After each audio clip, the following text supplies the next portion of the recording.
মরা লাগবে, যেহেতু একবারই মরবো, আল্লাহর জন্য মরবো। রাজি আছে? জীবন চলে গেলেও ঈমান দেব না। রাজি আছে? কারা কারা রাজি দুহাত তুলে দেখাও।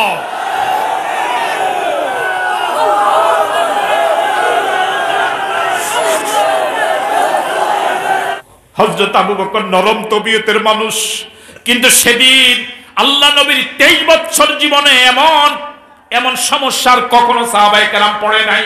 এমন অনিয়ন্ত্রিত অবস্থা সাহাবায়ে কেরাম পুরা জিন্দেগি তার কখনো পড়ে নাই। ওই দিন যিনি কান্ডারি ভূমিকা নিয়েছিলেন তিনি হলেন হযরত আবু বকর। আল্লাহু আকবার। হযরত আবু বকর মেহরাবে গেলেন, মিম্বারে দাঁড়ালেন। মিম্বারে দাঁড়িয়ে একটা ভাষণ দিলেন, বললেন মান ইয়াবুদু মুহাম্মাদান ফাইন্না মুহাম্মাদান কাদ মাত ওয়া মান ইয়াবুদু রাব্বাহু ফাইন্নাহু হাইয়্যুন লা ইয়ামুত। আল্লাহু আকবার। হযরত আবু বকর বললেন, তোমরা যারা এতদিন মুহাম্মাদের ইবাদত করেছো, শুনে রাখো মুহাম্মদ আর নাই। তোমরা যারা এতদিন মুহাম্মাদের ইবাদত করেছো, ফাইন্না মুহাম্মাদান কাদ মাত, মুহাম্মদ ইন্তেকাল করেছেন। আর তোমরা যারা আল্লাহর গোলামি করেছো, শুনে রাখো আমার আল্লাহ হাই, আমার আল্লাহ চিরঞ্জীব, আমার আল্লাহর কোনো মরণ নাই।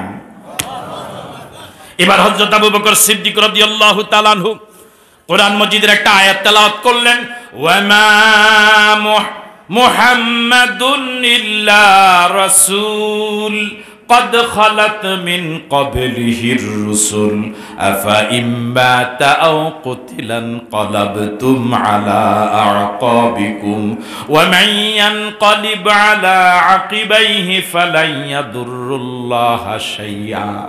আল্লাহ পাক বলছেন, ওয়ামা মুহাম্মাদুন ইল্লা রাসূল, মুহাম্মদ তো একজন রাসূল ছাড়া আর কেউ নন। আফা ইম্মাতা, আল্লাহর নবী যদি ইন্তেকাল করে, নাও কতিলা, অথবা নিহত হন, তাহলে কি তোমরা ফিরে যাবে? তাহলে কি তোমরা ঈমান ত্যাগ করে ফেলবে? হযরত আবু বকর যখন মিম্বারে উঠে আয়াত তেলাওয়াত করলেন, হযরত ওমরের হাত থেকে তলোয়ারটা পড়ে গেল। আল্লাহু আকবার। বিসমিল্লাহির রহমানির রহিম।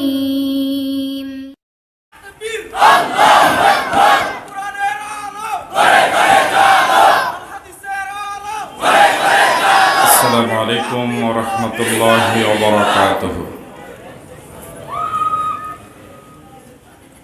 নাহমাদুহু ওয়া নাস্তাঈনুহু ওয়া নাস্তাগফিরুহু ওয়া নু'মিনু বিহি ওয়া নাতাওয়াক্কালু আলাইহি ونعوذ بالله من شرور أنفسنا ومن سيئات أعمالنا من يهده الله فلا مضل له ومن يضلله فلا هادي له ونشهد أن لا إله إلا الله وحده لا شريك له ونشهد أن سيدنا وحبيبنا وطبيب قلوبنا ومولانا محمدا عبده ورسوله الذي أرسل رسوله بالحق بشيرا ونذيرا وداعيا إلى الله بإذنه وسراجا منيرا فقد قال الله تعالى في كلامه المجيد وفي فرقانه الحميد সবাই পড়ুন أعوذ بالله من الشيطان الرجيم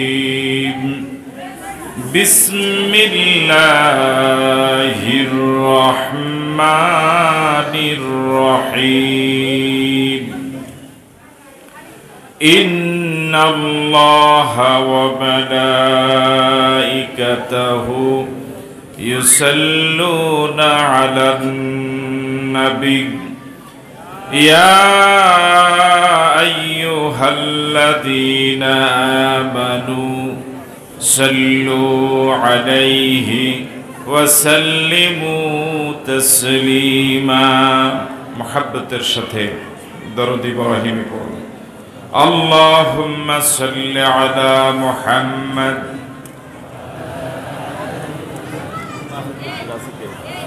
বাচ্চাদের কথা বলে ভলান্টিয়ার এখানে বাচ্চারা এই খ্রিস্টানদের পাশে كما صليت على إبراهيم وعلى آل إبراهيم إنك حميد مجيد اللهم بارك على محمد كما باركت على إبراهيم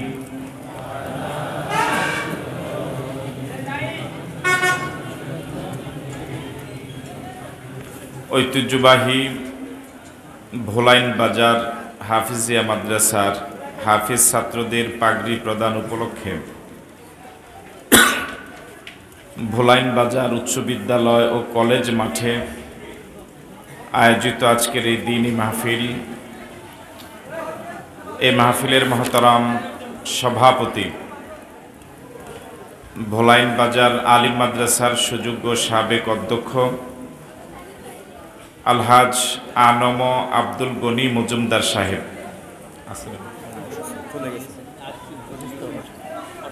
আজকের এই মাহফিলের আমন্ত্রিত প্রধান অতিথি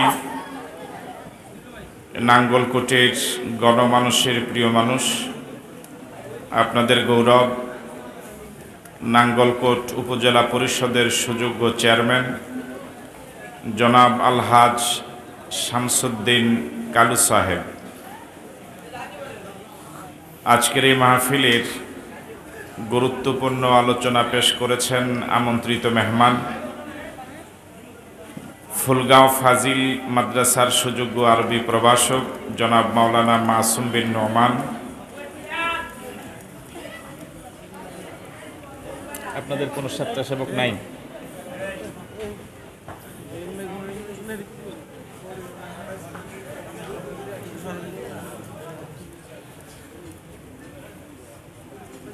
জনাব মাওলানা জাকারিয়া মাহমুদ, আজকের এই মাহফিলের বিশেষ অতিথিবৃন্দ আদ্রা ইউনিয়ন পরিষদের সুযোগ্য চেয়ারম্যান আলহাজ তাজুল ইসলাম মজুমদার, আদ্রা দক্ষিণ ইউনিয়ন পরিষদের চেয়ারম্যান জনাব আব্দুল ওহাব, জনাব অ্যাডভোকেট আব্দুর রহমান সভাপতি আদ্রা উত্তর বাংলাদেশ আওয়ামী লীগ, জনাব লোকমান হুসাইন ভূঁইয়া সভাপতি আদ্রা দক্ষিণ বাংলাদেশ আওয়ামী লীগ। উপস্থাপনা রয়েছেন জনাব মাওলানা আফজাল হুসাইন সিনিয়র শিক্ষক ভোলাইন বাজার আলিম মাদ্রাসা, সার্বিক তত্ত্বাবধানে জনাব হুসানুজ্জামান ৭ নং ওয়ার্ড মেম্বার, আমন্ত্রণে জনাব মোহাম্মদ ওজিউল্লাহ মেয়াজি সভাপতি অদ্র মাদ্রাসা, পৃষ্ঠপোষকতায় জনাব আলহাজ মাওলানা আবু মুসা। আজকের এই মাহফিলে মঞ্চে উপস্থিত আছেন ভোলাইন বাজার আলিম মাদ্রাসার সুযোগ্য অধ্যক্ষ হজরত মাওলানা আবু তাহের সাহেব, যে মাদ্রাসার আয়োজনে আজকের আয়োজন সে মাদ্রাসার কমিটির সম্মানিত সদস্যবৃন্দ, সম্মানিত শিক্ষক মণ্ডলী, অভিভাবক মণ্ডলী, আজকের এই বরকতপূর্ণ মাহফিলের আগত হাজারাত উলামায়ে কেরাম, মুরব্বিয়ানে ইজম, প্রিয় যুবক বন্ধুরা, বাজারের সম্মানিত ব্যবসায়ী ভাইরা, পর্দার অন্তরালে শ্রবণরতা শ্রদ্ধা মা এবং বোনেরা, আসসালামু আলাইকুম ওয়া রাহমাতুল্লাহি ওয়া বারাকাতুহু। আপনারা সকলেই ভালো আছেন? আমরা সে মালিকের শুকরিয়া আদায় করছি যিনি আমাদেরকে ভালো রাখলেন। এর জন্য মালিকের দরবারে মন খুলে সমস্বরে পড়ছি আলহামদুলিল্লাহ। রাসূল করিম সাল্লাল্লাহু আলাইহি সাল্লামের প্রতি দরুদ, যার আগমনে পৃথিবীবাসী ধন্য হলো, এ ধরা পরিপূর্ণ হলো, পথ হারা মানুষগুলো সঠিক পথের দিশা পেল, জাহান্নামী মানুষগুলো জান্নাতি হলো। সে নবীর প্রতি আমরা দরুদ পড়ছি, যার প্রতি একবার দরুদ পড়লে আল্লাহ রাব্বুল আলামিন সাথে সাথেই 10টি সগীরা গুনাহ মাফ করে দেন। আমরা সকলেই পড়ছি সাল্লাল্লাহু আলাইহি ওয়াসাল্লাম। শুহাদায়ে কেরামদের আত্মার মাগফিরাত কামনা করছি, দ্বীনের জন্য যারা জীবন দিলেন, মাজলুম হয়ে কবরে গেলেন।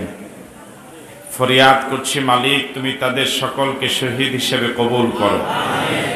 52 সনে ভাষার জন্য যারা জীবন দিলেন, ইমানদার অবস্থায় যারা কবরে গেলেন, আল্লাহ রাব্বুল আলামিন তাদেরকে জান্নাতের মেহমান করুক। 1971 সনে দেশ মাতৃকার স্বাধীনতার সংগ্রামে মহান মুক্তিযুদ্ধে অংশগ্রহণ করে জীবন দিয়ে প্রিয় দেশ যারা স্বাধীন করে গেলেন, আজাদ করে গেলেন, মুক্ত করে গেলেন, জাতির সূর্য সন্তান বীর মুক্তিযোদ্ধা, যাদের জীবনের বিনিময়ে স্বাধীনতা পেলাম, স্বাধীন ভূখণ্ড পেলাম, জাতীয় পতাকা পেলাম, মানচিত্র পেলাম, পৃথিবীর বুকে স্বাধীন দেশের নাগরিক হিসেবে পরিচয়ের সুযোগ পেলাম। দোয়া করছি, খাঁটি ইমানদার অবস্থা যারা কবরে গেলেন, ঈমান নিয়ে যারা কবরে গেলেন, আল্লাহ রাব্বুল আলামিন তাদেরকে শহীদ হিসেবে কবুল করুক। এখনো যে সকল বীর মুক্তিযোদ্ধা ভাইরা জীবিত আছেন, আল্লাহ রাব্বুল আলামিন তাদের সহ আমাদের সকলকে ইসলামের জন্য কবুল করুক। আমি মাহফিল শুরু করার আগে মাহফিল কমিটিকে অনুরোধ করব, আপনাদের ব্যবস্থাপনায় যথেষ্ট ত্রুটি, স্টেজের একদম কাছেই এই কথা এখানে আলোচনা করার কোনো পরিবেশ নেই। এখানে একটি সম্ভবত টিউবওয়েল রয়েছে, এটা সচল, এটা নিয়ন্ত্রণ করবে কে? এটা কে কাকে বলবে? আমি এ পর্যন্ত স্টেজ থেকে 3-4 বার বলেছি, কোনো প্রতিক্রিয়া হয়নি।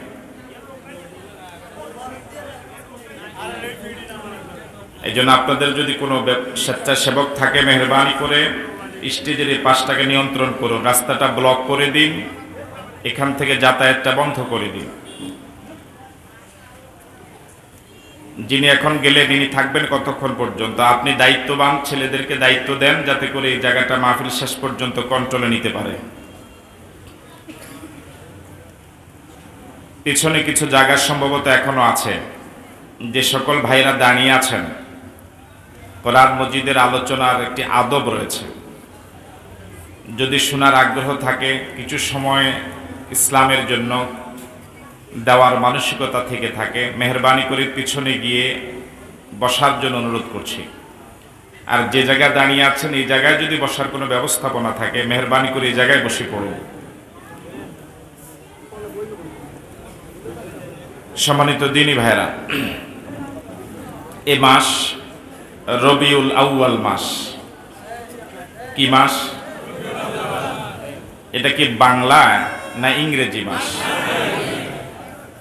বাংলা মাস না ইংরেজি মাস? রবিউল আউয়াল মাস রাসূল করিম সাল্লাল্লাহু আলাইহি সাল্লামের দুনিয়াতে আগমনের মাস। রবিউল আউয়াল রাসূল করিম সাল্লাল্লাহু আলাইহি সাল্লাম দুনিয়া থেকে বিদায়ের মাস। এ মাস আসলে পরে নবীর উম্মতেরা নবীর আলোচনা শুনতে বেশি আগ্রহী হয়। আমাদের দেশে এ মাসে রাসূল করিম সাল্লাল্লাহু আলাইহি সাল্লামের জীবনী, তার জীবন চরিত্র, তার আদর্শ ব্যাপকভাবে আলোচনা হয়। রাসূল করিম সাল্লাল্লাহু আলাইহি সাল্লাম এমন এক নবী এবং রাসূল, যার আলোচনা হচ্ছে বিগত ১৫০০ বছর। কিয়ামত পর্যন্ত তার আলোচনা পৃথিবীর সর্বত্র চলতেই থাকবে। তার আলোচনা করে তার জীবনীর আলোচনা কখনো শেষ করা যাবে না। বিগত ১৫০০ বছরে আমাদের প্রিয় নবীর জীবনী আলোচনা, জীবনী লেখা শুধুমাত্র মুসলমানরাই আলোচনা করেননি, তার জীবনীর উপর শুধুমাত্র মুসলমানরাই কলম ধরেননি। পৃথিবীর অসংখ্য বিধর্মী তার জীবনী আলোচনা করেছেন। অসংখ্য বিধর্মী রাসূল করিম সাল্লাল্লাহু আলাইহি ওয়াসাল্লামের জীবনী লিখেছেন। আমরা এখানে যারা আজ এসেছি, আমরা সকলেই একই পীরের মুরিদ নই, সকলেই একই দলের মানুষ নই। আমরা যে যে পীরের মুরিদ, প্রত্যেক মুরিদই তার পীরের জীবনের মৌলিক দিকগুলো তিনি জানেন। আমরা যে যে দল করি, দলের কর্মীরা দলের গুরুত্বপূর্ণ নেতাদের জীবনী অনেকাংশে জানি, কিন্তু দুর্ভাগ্যজনক হলেও সত্য, আমরা যারা নবীর উম্মত বলে দাবি করি, নবীর জীবনী আমরা সেভাবে জানি না। এই ব্যাপারে কি আপনারা একমত? আসুন, আল্লাহ রাব্বুল আলামিন যদি আমাদেরকে তৌফিক দান করেন, আপনারা যদি সহযোগিতা করেন, মনোযোগী হয়ে শোনেন, আমরা চেষ্টা করব অল্প সময়ে রাসূল করিম সাল্লাল্লাহু আলাইহি ওয়াসাল্লামের টোটাল জীবনীটাকে উপস্থাপন করার জন্য। ওমা তৌফিকি ইল্লা বিল্লাহ। রাসূল করিম সাল্লাল্লাহু আলাইহি ওয়াসাল্লাম 570 খ্রিস্টাব্দে রবিউল আউয়াল মাসে সোমবার সুবহে সাদিকের সময় এই পৃথিবীতে এসেছিলেন। এমন একটা সময় আল্লাহ রাব্বুল আলামিন তাকে পৃথিবীতে পাঠালেন যে সময়টা না দিন না রাত। রাসূল করিম সাল্লাল্লাহু আলাইহি ওয়াসাল্লাম এই পৃথিবীতে 63 বছর বেঁচে ছিলেন। এই 63 বছরকে মৌলিকভাবে 3 ভাগে ভাগ করা যায়। এক, নবুয়তের আগে 40 বছর, নবুয়তের পরে হিজরতের আগে 13 বছর, হিজরতের পরে ইন্তেকাল পর্যন্ত 10 বছর। হিজরতের আগের 13 বছরকে বলা হয় রাসূলের মাক্কি জীবন, হিজরতের পরের 10 বছরকে বলা হয় রাসূলের মাদানী জীবন। আমি এই কথাটা আরেকবার রিপিট করি, আমাদের রাসূল এই পৃথিবীতে 63 বছর জীবিত ছিলেন। এই 63 বছর মৌলিকভাবে 3 ভাগে বিভক্ত। নবুয়তের আগে 40, নবুয়তের পরে হিজরতের আগে 13, হিজরতের পরে ইন্তেকাল পর্যন্ত 10। হিজরতের আগের এই 13 বছরকে বলা হয় মাক্কি জীবন, হিজরতের পরের 10 বছরকে বলা হয় মাদানী জীবন। এবার আপনাদের কাছে এই কয়েকটি বিষয়ে জিজ্ঞেস করলে কি জবাব পাওয়া যাবে ইনশাআল্লাহ? আমাদের রাসূল পৃথিবীতে কত বছর জীবিত ছিলেন? এই 63 বছর কয় ভাগে বিভক্ত? নবুয়তের আগে কত বছর? হিজরতের আগে মক্কায় কত বছর? এই 13 বছরকে কোন জীবন বলে? মাক্কি জীবন। কত বছর? হিজরতের পরে ইন্তেকালের আগে কত বছর? এই জীবনকে কোন জীবন বলে? এবার বলুন, মাদানী জীবন কত বছর? সামনে চলে আসেন, এখানে বসবে, সামনে চলে আসেন। তাহলে রাসূলের নবুয়তের আগে 40, মক্কি জীবন 13, মাদানী জীবন। এবার যোগ করেন, 40 যোগ 13 যোগ 10 কত বছর হলো? 63 বছর। নবুয়ত প্রাপ্তির পরের যেই 13 বছর মাক্কি জীবন, এই 13 বছর 4 ভাগে বিভক্ত। কয় ভাগে বিভক্ত? এটাকে মাদানী জীবন 4 ভাগ না মাক্কি জীবন 4 ভাগ? মাক্কি জীবন টোটাল কত বছর? 13 বছর কয় ভাগে বিভক্ত? প্রথম ভাগে 3 বছর, এরপরে 2 বছর, এরপরে 5, এরপরে 3। মনোযোগ আছে আপনাদের? 13 বছর কয় ভাগে বিভক্ত? 3, 2, 5, 3। এবার সবাই বলা লাগবে, নবুয়তের পরে হিজরতের আগে এই মাক্কি জীবন কত বছর? 13 বছর কয় ভাগে বিভক্ত?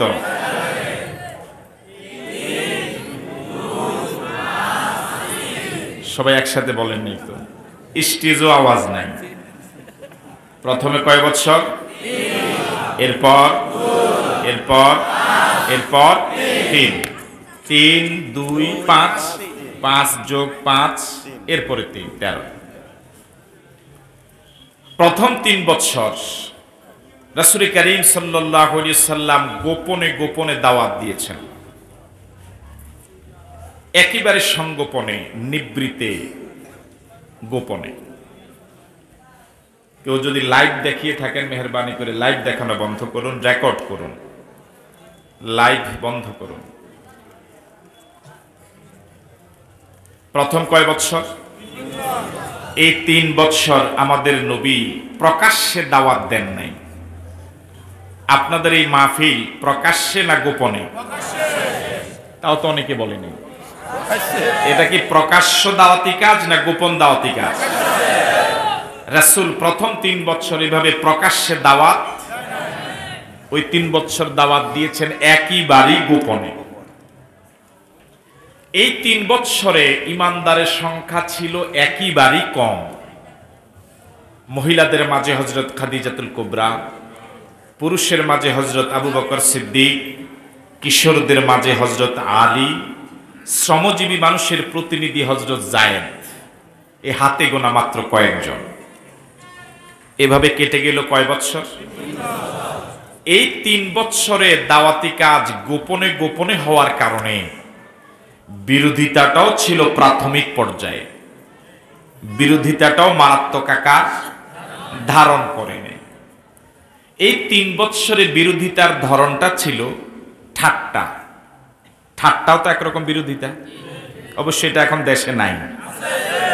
মস্কারা, তিরস্কার, নাক ছিটকানো, ব্যঙ্গাত্মক মন্তব্য, খারাপ কমেন্টস, এগুলো কি আছে? ওই 3 বছরে এগুলোই ছিল। রাসূলকে দেখলেই একটু নাক ছিটকাতো, ব্যঙ্গাত্মক মন্তব্য করত। এই হলো 3 বছরের সংক্ষিপ্ত ইতিহাস। এরপরে না কয় বছর? আমরা 3 বছরের সংক্ষিপ্ত কথা আপনাদের কাছে উপস্থাপন করেছি। এই 3 বছরের মৌলিক কথা হলো দাওয়াতি কাজ ছিল গোপনে, ইমানদারের সংখ্যা ছিল একেবারেই কম, বিরোধিতাটাও ছিল প্রাথমিক পর্যায়ে। কথা কি ক্লিয়ার? এরপরে কয় বছর? এখন আমরা শুরু করব দ্বিতীয় 2 বছরের কথা। এই 2 বছরে আল্লাহ রাব্বুল আলামিনের হাবিব দাওয়াতি কাজটাকে ঘর থেকে বাহিরে আনলেন। এখন আর গোপনে, এখন দাওয়াতি কাজ করছেন প্রকাশ্যভাবে, এখন আর সংগোপনে নয়। এখন দাওয়াতি কাজের রূপ পরিবর্তন হওয়ার কারণে এখন মক্কার লোকেরা, মক্কার রাষ্ট্রশক্তি, সামাজিক শক্তি, অর্থনৈতিক শক্তি, সকলেই এখন রাসূলের কর্মতৎপরতা সম্পর্কে আগের তুলনায় অনেক বেশি সচেতন। এবার আপনাদের কাছে প্রশ্ন, এই দ্বিতীয় 2 বছরে দাওয়াতি কাজ প্রকাশ্য রূপ নেওয়ার কারণে বিরোধিতার প্রাথমিক যে অবস্থা ছিল, এখন কি একই অবস্থা থাকবে না তারও পরিবর্তন হবে? দাওয়াতি কাজ প্রকাশ্য রূপ নিয়েছে, বিরোধিতাও এখন প্রকাশ্যভাবে হবে, এটাই স্বাভাবিক। আপনি মসজিদে প্রতিনিয়ত যাতায়াত করেন, খুব ভালো নামাজি, সমাজের সকলেই হয়তো আপনাকে ভালো জানে, কিন্তু কয়েক বছর পরে আপনি মসজিদে আসার সময় যে যুবকেরা, যে মানুষেরা দোকানে বসে গল্প করে নামাজে আসে না, ওদেরকে যদি জামাতে আসার জন্য আহ্বান করেন, আপনাকে আগে যারা যে পরিমাণ ভালো জানতো এখন কি আগের মতো ভালো জানবে? মসজিদের পাশে যে দোকান টিভি চালায়, নামাজের সময়ও নাচ গান চলে, আপনি 5-7 বছর নীরব দর্শক ছিলেন, কেউ আপনার বিরোধিতা করেনি, ওই দোকানদারও আপনাকে ফ্রি চা খাওয়িয়েছে, আপনাকে বুজুর্গ ভাবত। 5-7 বছর পরে যখন আপনার আসল রূপ প্রকাশ পেল, এবার আপনি যদি বলেন যে টিভি চালানো যাবে না, নামাজ চলাকালীন টিভি বন্ধ রাখা লাগবে, এখন কি সে আপনাকে ফ্রি চা খাওয়াবে? খাওয়াবে? যদি টাকা দিয়ে চা খেতে চান, তাও কি সময় মতো চা পাওয়া যাবে? আপনার কাছে বিক্রি না করলে সে বাঁচে। বিষয়টা কি এরকম নয়? রাসূল করিম সাল্লাল্লাহু আলাইহি ওয়াসাল্লাম দাওয়াতি কাজ প্রকাশ্যে করার কারণে প্রথম 3 বছরে বিরোধিতার মান যে পর্যায়ে ছিল, এখন আর বিরোধিতা সে পর্যায়ে নেই, বরং বিরোধিতাটা হয়ে গেছে এখন প্রকাশ্যভাবে। এই বিরোধিতাটা যে সকল সাহাবায়ে কেরাম গরীব ছিলেন তাদের উপর নির্যাতন হয়েছে একরকম, আর যারা ধনী ছিলেন তাদের উপর নির্যাতন হয়েছে আরেক রকম। গরীব যারা, তাদের কোনো যুগেই, কোনো সময়ই, কোনো দেশেই তেমন দাম ছিল না, এখনো নাই। আসতে বলেন, মা আসতে পারে। গরীবদের কোনো কদর নাই সমাজে। একটা গরীব মানুষ, অসহায়, সেই অপরাধের সাথে কোনো সম্পর্ক তার ছিল না, সে ওই দিনে এলাকায়ও ছিল না, কিন্তু এরপরও দেখা যাবে তাকে জিজ্ঞেস করার আগেই তার গায়ে 8-10 জন একসাথে মারা শুরু করবে। অথচ লোক নিরপরাধ, অসহায়, গরীব মানুষ, কিন্তু আরেকজন এমন কোন অপরাধ নাই যা সে করে না, কিন্তু টাকার গরম আছে, তার গায়ে হাত তোলা তো দূরের কথা, এই অপরাধে সে জড়িত কিনা এটা জিজ্ঞেস করার মতো সমাজে সাহসী মানুষ নাই। ঠিক নয় কি? দ্বিতীয় 2 বছরে যে সকল সাহাবায়ে কেরাম ঈমান এনেছিলেন, যারা ছিলেন গরীব, তাদের উপরে শারীরিক নির্যাতন হয়েছিল চরম আকারে। বাহিরে গেলেও আক্রমণ, ঘরে আসলেও আক্রমণ, হাটে বাজারে পথে প্রান্তরে যে জায়গায় যান সে জায়গায় শুধু আক্রমণ, শুধু আঘাত আর আঘাত। জুলুম নির্যাতন এমন চরম আকার ধারণ করলো, সাহাবায়ে কেরাম মক্কায় থাকা এখন অসহনীয় হয়ে গেল, অসম্ভব হয়ে গেল। মক্কার জমিনে অপরাধীরা বুক ফুলিয়ে চলেন, মক্কার জমিনে পাপীরা, অপরাধীরা দাপটের সাথে হাঁটে হেঁটে চলে, কিন্তু আল্লাহর প্রতি ঈমান যারা এনেছে, রাসূলকে যারা নবী হিসেবে মেনে নিয়েছে, কোনো অপরাধ না করলেও তারা মক্কার স্বাভাবিক জীবন যাপন করতে পারছেন। ওই দ্বিতীয় বৎসরের শেষ বৎসরে আল্লাহর নবীর বয়স যখন 45, নবুয়তের বয়স যখন 5 বছর প্রায় শেষ দিকে, সাহাবায়ে কেরাম মাজলুম হয়ে হয়ে যারা মক্কার জীবনটা যাদের কাছে অতিষ্ঠ হয়ে গিয়েছিল, আল্লাহর নবীর কাছে আরজ করলেন, ইয়া রাসূলুল্লাহ, আমরা ঘরেও থাকতে পারি না, বাহিরেও যেতে পারি না, ক্ষেত খামারে কাজ করতে পারি না, ব্যবসা বাণিজ্য করতে পারি না। মনে হয় এই দেশ আমাদের কাছে অসহনীয় হয়ে গেল। এদেশে সবাই সবাইকে বুকে টেনে নেয়, এদেশে সবাই সবার সাথে আনন্দ শেয়ার করে, এদেশে সবাই সবাইকে দাওয়াত দেয়, এদেশে সবাই সবাইকে আপন জানে, কিন্তু আমরা কতিপয় ইমানদার মুসলমান, মনে হয় পুরা দেশ একদিকে, আমরা হয়ে গেলাম আরেকদিকে। মনে হচ্ছে এই দেশে থাকার কোনো অধিকারই আমাদের নাই। কি অপরাধ আমরা করলাম, কি অন্যায় আচরণ আমরা তাদের সাথে করলাম। আল্লাহর নবী কথাগুলো মনোযোগ দিয়ে শুনলেন। আল্লাহর নবীর কাছে কোনো রাষ্ট্রীয় ক্ষমতা নাই, কোনো জনবল অর্থবল নাই, যে শক্তি দিয়ে আল্লাহর নবী এই মাজলুম সাহাবায়ে কেরামকে আশ্রয় দিতে পারেন। তিনি নিজেও তো মাজলুম, আল্লাহ নবী একটা পরামর্শ দিলেন, শুনুন, তোমাদেরকে সহযোগিতা করার কোনো ব্যবস্থা আমার কাছে নাই, তবে একটা পরামর্শ দিতে পারি। আবিসিনিয়া নামক একটা দেশ আছে, যে দেশের বাদশার নাম হলো নাজ্জাশী। আমি যতটুকু সংবাদ পেয়েছি, যতটুকু তথ্য আমার কাছে আসে, নাজ্জাশী খুব ভালো মানের মানুষ। তোমরা যদি ইচ্ছে করো আবিসিনিয়া হিজরত করে চলে যেতে পারো। আমার মন বলে আবিসিনিয়ার বাদশা তোমাদের প্রতি খারাপ আচরণ করবে না। রাসূলের পরামর্শ পেয়ে সাহাবায়ে কেরাম নিজের জন্মভূমি ছেড়ে, চাকরি বাকরি, ঘর বাড়ি, জায়গা জমিন সব ছেড়ে দিয়ে শুধু ঈমানটা নিয়ে আবিসিনিয়া চলে যেতে চাইলেন। তার কারণ হলো প্রকৃত ঈমানদার দুনিয়ার সব কিছু ছাড়তে পারে, প্রকৃত ঈমানদার দুনিয়ার বিনিময় ঈমান ছাড়তে রাজি হয় না। কথা বলে ঠিক নয় কি? হিজরত শব্দটা বলা যত সহজ, শোনা যত সহজ, অনুবাদ করা যত সহজ, হিজরতের আমল কিন্তু এত সহজ না।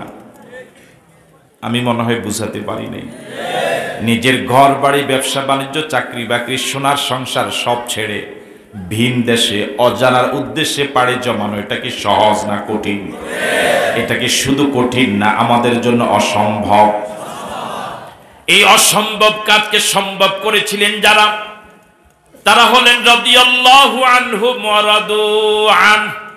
আল্লাহ তাদের প্রতি খুশি, তারাও আল্লাহর প্রতি খুশি। তারা হলেন সাহাবায়ে কেরাম রিদওয়ানুল্লাহি তাআলা আলাইহিম আজমাইন। ঘরের মায়া করেন নাই, বাড়ির মায়া করেন নাই, জায়গা জমিন সম্পদ সহায় সম্পদ কিচ্ছুর মায়া করেন নাই, বরং দুনিয়ার সব সম্পদকে পায়ের তলে দাফন করে ঈমান নামক মহাসম্পদ, এই পুঁজিটাকে সাথে নিয়ে মক্কা ছেড়ে আবিসিনিয়ার উদ্দেশ্যে রওনা হয়েছিলেন। প্রথম একটা গ্রুপ, ওই গ্রুপে মুসলমানের সংখ্যা ছিলেন 15 জন। কয়জন? এই 15 জন হিজরতকারী। এই দলের 15 জন সদস্যের মাঝে 11 জন ছিলেন পুরুষ, 4 জন হলেন মহিলা। আল্লাহু আকবার। ইসলামের জন্য, ঈমান রক্ষার জন্য প্রথম যারা হিজরত করে গিয়েছিলেন তাদের মাঝে 4 জন মহিলাও ছিল। আল্লাহু আকবার। কিছুদিন পরে আরো অনেক মুসলমান আবিসিনিয়ায় গেলেন। 2 দফায় মক্কা থেকে মাজলুম হয়ে আবিসিনিয়া যারা হিজরত করে গেলেন, তাদের সর্বসাকুল্যে সংখ্যা দাঁড়ালো 101 জন। কয়জন? এবার বলুন তো, আবিসিনিয়া হিজরত করে গিয়েছিলেন কয় দফা? 2 দফায় মোট কতজন গেলেন? আর আল্লাহর নবীর সাথে রয়ে গেলেন মাত্র 40 জন। কয়জন? আবিসিনিয়া 101, রাসূলের সাথে 40, নবুয়ত পেলেন প্রায় 5 বছর হয়ে গেল। এই 5 বছরের দাওয়াতি কাজের রেজাল্ট হলো 140 থেকে 42 জন মুসলমান। আল্লাহু আকবার বলুন। তখন মক্কার শহরটা ছিল একটা মফস্বল শহর, হাতে গোনা অল্প কিছু বসতি। 101 জন যদি ছোট্ট একটা জনপদ থেকে চলে যায়, হিসাব করলে দেখা যায় প্রত্যেক বাড়ি থেকেই প্রায় 2-1 জন চলে গিয়েছে। বুঝে আসে কথা? যারা চলে গেলেন তারা কারো না কারো আপনজন, কারো না কারো ভাই বন্ধু। এই 101 জন মাজলুম আবিসিনিয়ায় চলে যাওয়ার কারণে বাকি যারা রয়ে গেলেন তাদের উপরে 2 ধরনের প্রতিক্রিয়া হলো। কয় ধরনের? 1, কিছু লোকের ভিতরে মায়া জাগলো যে গতকালকে ওর সাথে চা খেলাম, গতকালকে ওর সাথে নাস্তা খেলাম, পরশুদিন ওর সাথে হাটে বাজারে গেলাম, একসাথে গল্পগুজব করতাম, এত ক্লোজ বন্ধু ছিল, ও চলেই গেল।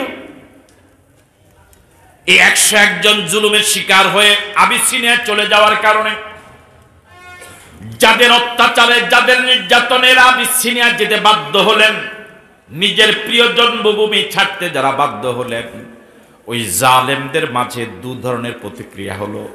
1 ধরনের প্রতিক্রিয়া হলো কিছু লোকের ভিতরে এই মাজলুমদের পক্ষে মায়া জেগেছে। কি জেগেছে? এটি দুনিয়ার নিয়ম। আপনি যদি কাউকে জুলুম করেন, আপনার অজান্তেই তার পক্ষে পুরা দেশের জনগণ হয়ে যায়, এটা নিয়ম।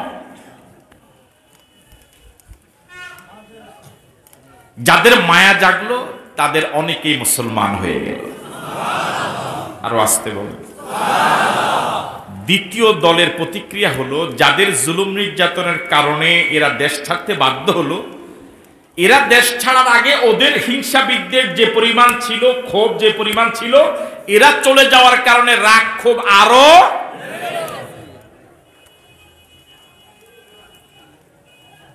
এখনো তো সারা পৃথিবীতে অবস্থা আছে, আছে না নাই? মানে অবস্থাটা হলো এই, আপনি আমাকে জুলুম করবেন, আমি এলাকা ছেড়ে অন্য জায়গায় যাব, সে জায়গাও যেতে পারবো না। কথা বলে না ঠিক? মানে এদের কথা হলো যে তোরা মক্কায় থাক, আমরা এখানেই তোদেরকে কি করব, যা জুলুম করার জুলুম করব। এখন এই জালেমেরা বসলো, পরামর্শ সভা ডাকলো, কি করা যায়। সর্বশেষ সিদ্ধান্ত নিল যে 2 জন কূটনীতিককে তারা পাঠাবে আবিসিনিয়ায়। কয়জন? এই 2 জন দুতিয়ালি করে কূটনীতিক মিশন চালিয়ে ওদেরকে আবিসিনিয়া থেকে ফিরে আনবে। তার কারণ এদের অন্তরে এমন ভয় ঢুকেছে যে এরা যে আদর্শ লালন করে, এই আদর্শ এতদিন ছিল আমাদের মক্কার বর্ডারের ভিতরে, এখন এই আদর্শ চলে গিয়েছে আন্তর্জাতিক মহলে, ভিন দেশে। এদের আদর্শ যদি অন্য দেশে প্রচারের সুযোগ পায়, আমাদের ব্যবসা টোটালি শেষ। এই জন্য এরা চিন্তা করেছে, বুদ্ধিমান তো, চিন্তা করেছে এদের আদর্শ অন্য দেশে যেতে দেওয়া যায় না। তারা 2 জন ঠিক করেছে। কয়জন? একজন হলো আবু জেহেলের আপন ভাই, ওর মান বুঝে আসছে তো আপনাদের। দ্বিতীয় জন হলেন হযরত আমর ইবনুল আস রাদিয়াল্লাহু তাআলা আনহু। তিনি তখনও মুসলমান হননি, তিনি বড় মাপের কূটনীতিক ছিলেন। পরবর্তীতে আল্লাহ পাকের মেহেরবানিতে কালিমা পড়েছেন, জলিল কদর সাহাবী হয়ে গিয়েছেন। কয়জন গেলেন? কোথায় গেলেন? আপনারা যে জবাব দেন না, কোথায় গেলেন? কি উদ্দেশ্যে গেলেন? কতজনকে ফিরে আনার জন্য? ওরা কি নিজের উদ্যোগে গিয়েছে না রাষ্ট্রের সিদ্ধান্তের কারণে গেছে? যাওয়ার সময় খালি হাতে যায় নাই, আবিসিনিয়ার বাদশার জন্য মোটা অঙ্কের, কি বলা যাবে, হাদিয়া, উপঢৌকন বলবেন? এটাকে উপঢৌকন বলবেন কেন? এটা তো বলবেন ঘুষ। আপনি বললেন এটাকে উপঢৌকন। এটা কি উপঢৌকন না ঘুষ? অবশ্য এখন পৃথিবীতে ঘুষ নাই। আছে না? লীলা বলে কি ঘুষ আছে এখন? না, নাই। আছে? সব ঘুষ হুজুরেরাই শুধু খায়। আমার ভাইয়েরা, এই 2 জন গেলেন কোথায়? রাসূলের সাথে রয়ে গেলেন কতজন? আবিসিনিয়া মুসলমান কয়জন? আবিসিনিয়া এরা গিয়ে আবিসিনিয়ার বাদশা নাজ্জাশীর কাছে নিজের পরিচয় দিল। এটা রাষ্ট্রীয় আইন, কেউ যদি কোনো দেশে যায় আগে ওই দেশের রাষ্ট্রের পক্ষ থেকে তাদের পরিচয় দেওয়া লাগে। এবার এই 2 জন প্রতিনিধি 101 জনের ব্যাপারে আবিসিনিয়ার বাদশার কাছে একটা ব্রিফ করবে, একটা প্রতিবেদন উপস্থাপন করবে। বলুন তো দেখি, এই 101 জনের ব্যাপারে এই 2 জন বাদশার কাছে যা বলবে, কত % সত্য বলবে? ও কথা বলে না কেন? কত % সত্য বলবে? শুরুই করবে মিথ্যা দিয়া, ঠিক নয় কি? এখন আবিসিনিয়ার বাদশার কাছে বলা শুরু করলো, দেখুন এরা খুব খারাপ মানুষ, এরা যদি ভালোই হতো তাহলে তো আমাদের দেশেই জায়গা থাকতো। কথা বলার কাছে ঠিক না? এরা দেশ বিরোধী, এরা জঙ্গি, এরা খুব খারাপ, এরা বাজে, এরা আমাদের দেশটাকে একদম শেষ করে দিয়েছে। আমরা আপনার হিতাকাঙ্ক্ষী, আপনার আপনজন, আমরা চাই না আপনার দেশটা আমাদের দেশের মতো খারাপ হোক, আপনার দেশটা নষ্ট হোক। আমরা এই জন্য এসেছি আপনার হিতাকাঙ্ক্ষী হিসেবে, মোটা অঙ্কের হাদিয়া নিয়ে এসেছি। আপনি আপনার দেশটাকে হেফাজত করুন, এদেরকে আমাদের হাতে তুলে দেন। বলুন তো দেখি, তাদের এই বিবৃতিটা কত % মিথ্যা, কত % অন্যায়? এই জাতীয় অন্যায় এখন বর্তমান পৃথিবীতে আছে না নাই? আবিসিনিয়ার বাদশা একটা দেশ চালায় কিছু বুঝতো আছে। উনি 101 জনকে ডাকলেন, উনি সিদ্ধান্ত নিলেন, 2 জন লোক আসলো, এতজন লোকের বিরুদ্ধে কথা বলল, আমি এর কাছ থেকে একটু কথা শুনি। 101 জন রাজ দরবারে আসার সুযোগ পেলেন।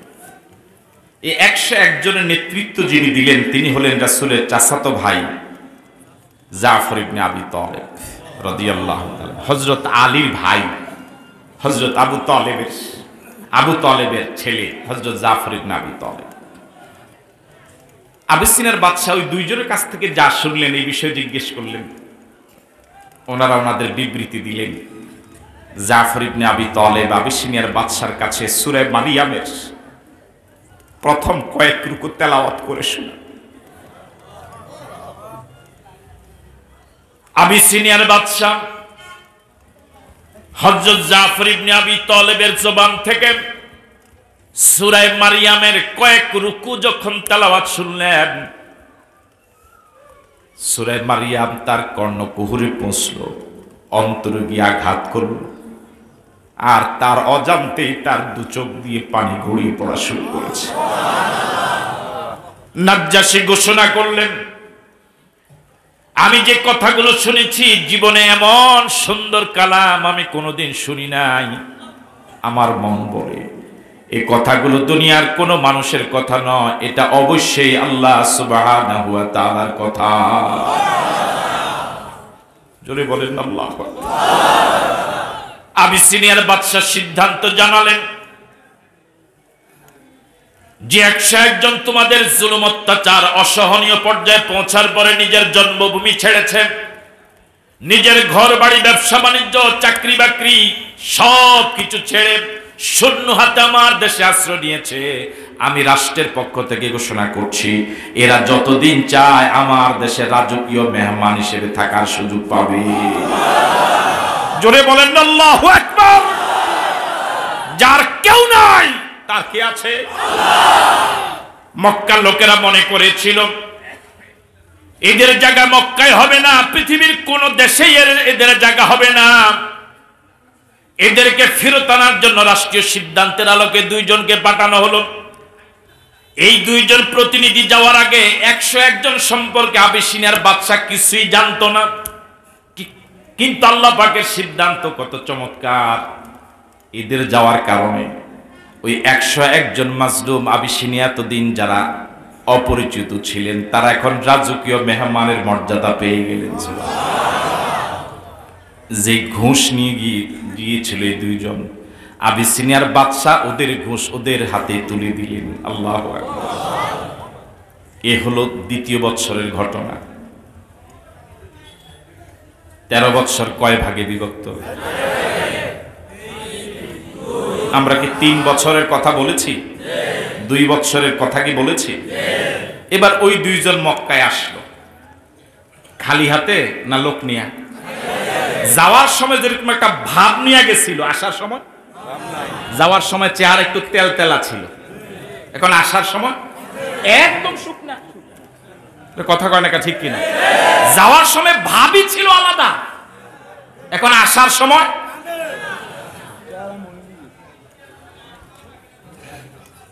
এই 2 জন ফিরে আসলেন ওদের কাছে যারা পাঠালো। আইসা যখন রিপোর্ট দিবে যে আশায় গিয়েছিলাম ওটা তো পূরণ হয়নি, বরং ওদের মর্যাদা আমাদের কারণে আরো। ওই জালেমদের মানসিকতা জিদ আগের থেকে বাড়বে না কমবে? ওই জালেমদের জিদ এমন ভাবে বেড়ে গেল, ওরা সিদ্ধান্ত নিয়েছে ওরা তো চলে গেল ওদেরকে পারি নাই, ওরা মরে গেল ওদের সাথে পারি নাই, এখন যারা জীবিত আছে 16 আনা উসুল করব। কথা বুঝেন নাই? ওরা 101 জন আনতে পারলাম না, ওরা হাতের নাগালে চলে গিয়েছে। কিন্তু এখন মক্কায় যারা ঈমান এনেছে, যারা নতুন করে ঈমান আনবে, সব জিদ তাদের উপর উঠাবো। কথা বলে না কেন? এখন এই সকল তাদের রাগ ক্ষোভ জুলুম নির্যাতন যা কিছু আছে এখন মক্কায় থেকে যাওয়া, মক্কায় নতুন করে কালিমা পড়া ইমানদারের উপরেই জুলুমের স্টিম রোলার চলবে। এবার 3য় 5 বছর, এই 5 বছরে ওরা ওদেরকে ফেরত আনতে না পারার কারণে এদের সব জিদ এবার উঠালো এই 40 জনের উপরে। নতুন করে যারা কালেমা পড়ে তাদের উপরে জুলুম নির্যাতন শুরু হলো। আমার ভাইয়েরা, এমন জুলুম শুরু হলো, পৃথিবীর কোনো মানুষ তো মানুষকে দূরের কথা, কোনো মানুষ কোনো পশুকে এভাবে মারে না, কোনো মানুষ কোনো পশুকে এভাবে আঘাত করে না, কোনো পশু কোনো পশুকে এভাবে আঘাত করে না। তখন মক্কার জীবনটা হয়ে গেল বন্য হায়নাদের নিয়ন্ত্রণে। ইমানদারদের কোনো সামাজিক মর্যাদা ছিল না, থাকতেই পারে না মক্কায়। এই 5 বছরের প্রথম 3 বছরে জুলুম নির্যাতন এমন ভাবে বাড়লো, শেষ পর্যন্ত জুলুমটা শুধু ইমানদারের উপরে থাকলো না, এখন জুলুম নির্যাতন শুরু হয়েছে স্বয়ং বিশ্বনবীর উপরে। 7ম বছরের মুহররম মাসের 1 তারিখ, এর আগে তারা সিদ্ধান্ত নিয়েছে আল্লাহ নবীকে তারা জেলে ঢুকাবে। কোথায় ঢুকাবে? আরো আসতে বলে। তারা রাষ্ট্রীয়ভাবে সিদ্ধান্ত নিয়েছে মুহাম্মদকে আর উন্মুক্ত বাতাসে ঘুরতে দেওয়া যাবে না, মুহাম্মদকে জেলে ঢুকাতে হবে, অবরুদ্ধ করতে হবে। তখন তার বর্তমান পৃথিবীর মতো জেলখানা ছিল না, তবে সামাজিক বয়কট, সব কিছু অবস্থা জেলের মতোই। মুহররম মাসের 1 তারিখ আল্লাহর নবী, সাহাবায়ে কেরাম, নারী পুরুষ সহ শিশু সহ শিয়াবে আবু তালেবের পাহাড়ের গিরিপথে তারা আল্লাহর নবীকে অবরুদ্ধ করেছে। 3 বছর আল্লাহ নবী জেলে ছিলেন সাহাবায়ে কেরাম সহ। এখন আমাদেরকে মানুষ কত দামি টাকা হাদিয়া দেয়, কত ভালো মানের খাওয়া আমাদের জন্য ব্যবস্থাপনা করে। সাহাবায়ে কেরামকে হাদিয়া দেওয়া তো দূরের কথা, বরং কিছু কিনতে চাইলেও তারা বিক্রি করত না। সাহাবায়ে কেরাম পাহাড়িয়া গাছের পাতাগুলো খেয়ে খেয়ে জীবন যাপন করেছিলেন। এভাবে 1 দিন নয়, 2 দিন নয়, 3টি বছর কেটে গেল। 3 বছরের শেষ প্রান্তে আল্লাহ নবী একদিন আবু তালেবকে ডেকে বললেন, চাচা, এখন রাসূলের বয়স 50। বুঝে আসছে কথা? মক্কি জীবন এখন 10 বছর পার হওয়ার পথে। রাসূল বললেন, চাচা, ওরা আমাদেরকে জেলে ঢুকানোর জন্য যে আইনটা করেছে, ওই আইনটা ওরা লিপিবদ্ধ করে চামড়াতে কাবার দেয়ালের সাথে ওরা লটকিয়ে রেখেছে, ঝুলিয়ে রেখেছে। একটু কল্পনা করেন, কাবা কার ঘর? আল্লাহর ঘর। আল্লাহর ঘরে আল্লাহ নবী ঢুকতে পারে না, আল্লাহর ঘর আল্লাহ বিরোধীদের দখলে। আল্লাহ নবীকে জেলে ঢুকানোর জন্য আইনটা পর্যন্ত তারা কি করেছে? দেয়ালে।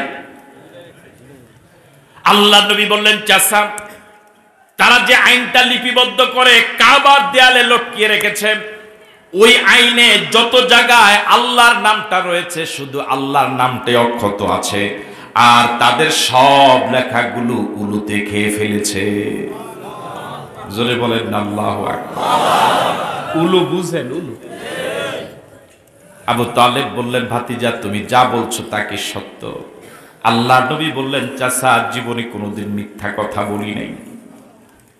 আবু তালেব তথ্য নিয়ে চলে গেলেন কাবার পাশে। গিয়ে দেখেন কাবার পাশে মক্কার বড় বড় নেতারা খোশ গল্পে মত্ত। আবু তালেব সাহসী মানুষ, প্রভাবশালী মানুষ, ওদের মজলিসে ঢুকে গেলেন। আল্লাহ নবীর দেওয়া তথ্য আবু তালেব উপস্থাপন করলেন। বললেন, মক্কার লোকেরা শোনো, ও নেতৃবৃন্দ শোনো, তোমরা যাকে 3টি বছর আইন করে রাষ্ট্রীয় সিদ্ধান্ত নিয়ে জেলে ঢুকিয়েছ, সে মুহাম্মদ তোমাদের আইনের ব্যাপারে একটা তথ্য দিয়েছে। তার তথ্যটা যদি সঠিক হয়, আমি তোমাদেরকে পরামর্শ দিব, তাকে আর জেলে রাখা ঠিক হবে না। আর তার দেওয়া তথ্যটা যদি ভুল হয়, তোমাদের সিদ্ধান্তের সাথে আমিও একমত। মক্কার লোকেরা জিজ্ঞেস করলেন, আবু তালেব, তথ্যটা কি? আবু তালেব বললেন, আমার ভাতিজা মুহাম্মদ সাল্লাল্লাহু আলাইহি ওয়াসাল্লাম বলেছেন, তোমরা যে জেলে ঢুকানোর জন্য আইন করে চামড়াতে লিখে কাবার দেয়ালে লটকিয়ে রেখেছ, ওই ঝুলন্ত আইনে আল্লাহর নাম যত জায়গায় আছে শুধু আল্লাহর নামটাই অক্ষত আছে, আর তোমাদের সব লেখাগুলো উলুতে খেয়ে ফেলেছে। তারা তো অবাক। আমার ভাইরা, এই জন্য তদন্ত কমিটির কোনো প্রয়োজন ছিল না, যেহেতু তারা কাবার পাশেই বসা, এখান থেকে উঠে গেলেই তো এটার প্রমাণ পাওয়া যায়। তারা সকলে হুমড়ি খেয়ে পড়ল, অবাক হলো, সকলে তাৎক্ষণিকভাবে সে জায়গায় গেল, গিয়ে তারা অবাক। আল্লাহ নবী যে তথ্যটা দিয়েছিলেন তারা অবাক, আল্লাহ নবীর দেওয়া তথ্য 16 আনা মিলে গেছে। আল্লাহু আকবার। এমন নবীর উম্মত হতে পেরে খুশি না বেজার? এই জন্য বলেন আলহামদুলিল্লাহ, আরো জোরে বলেন আলহামদুলিল্লাহ।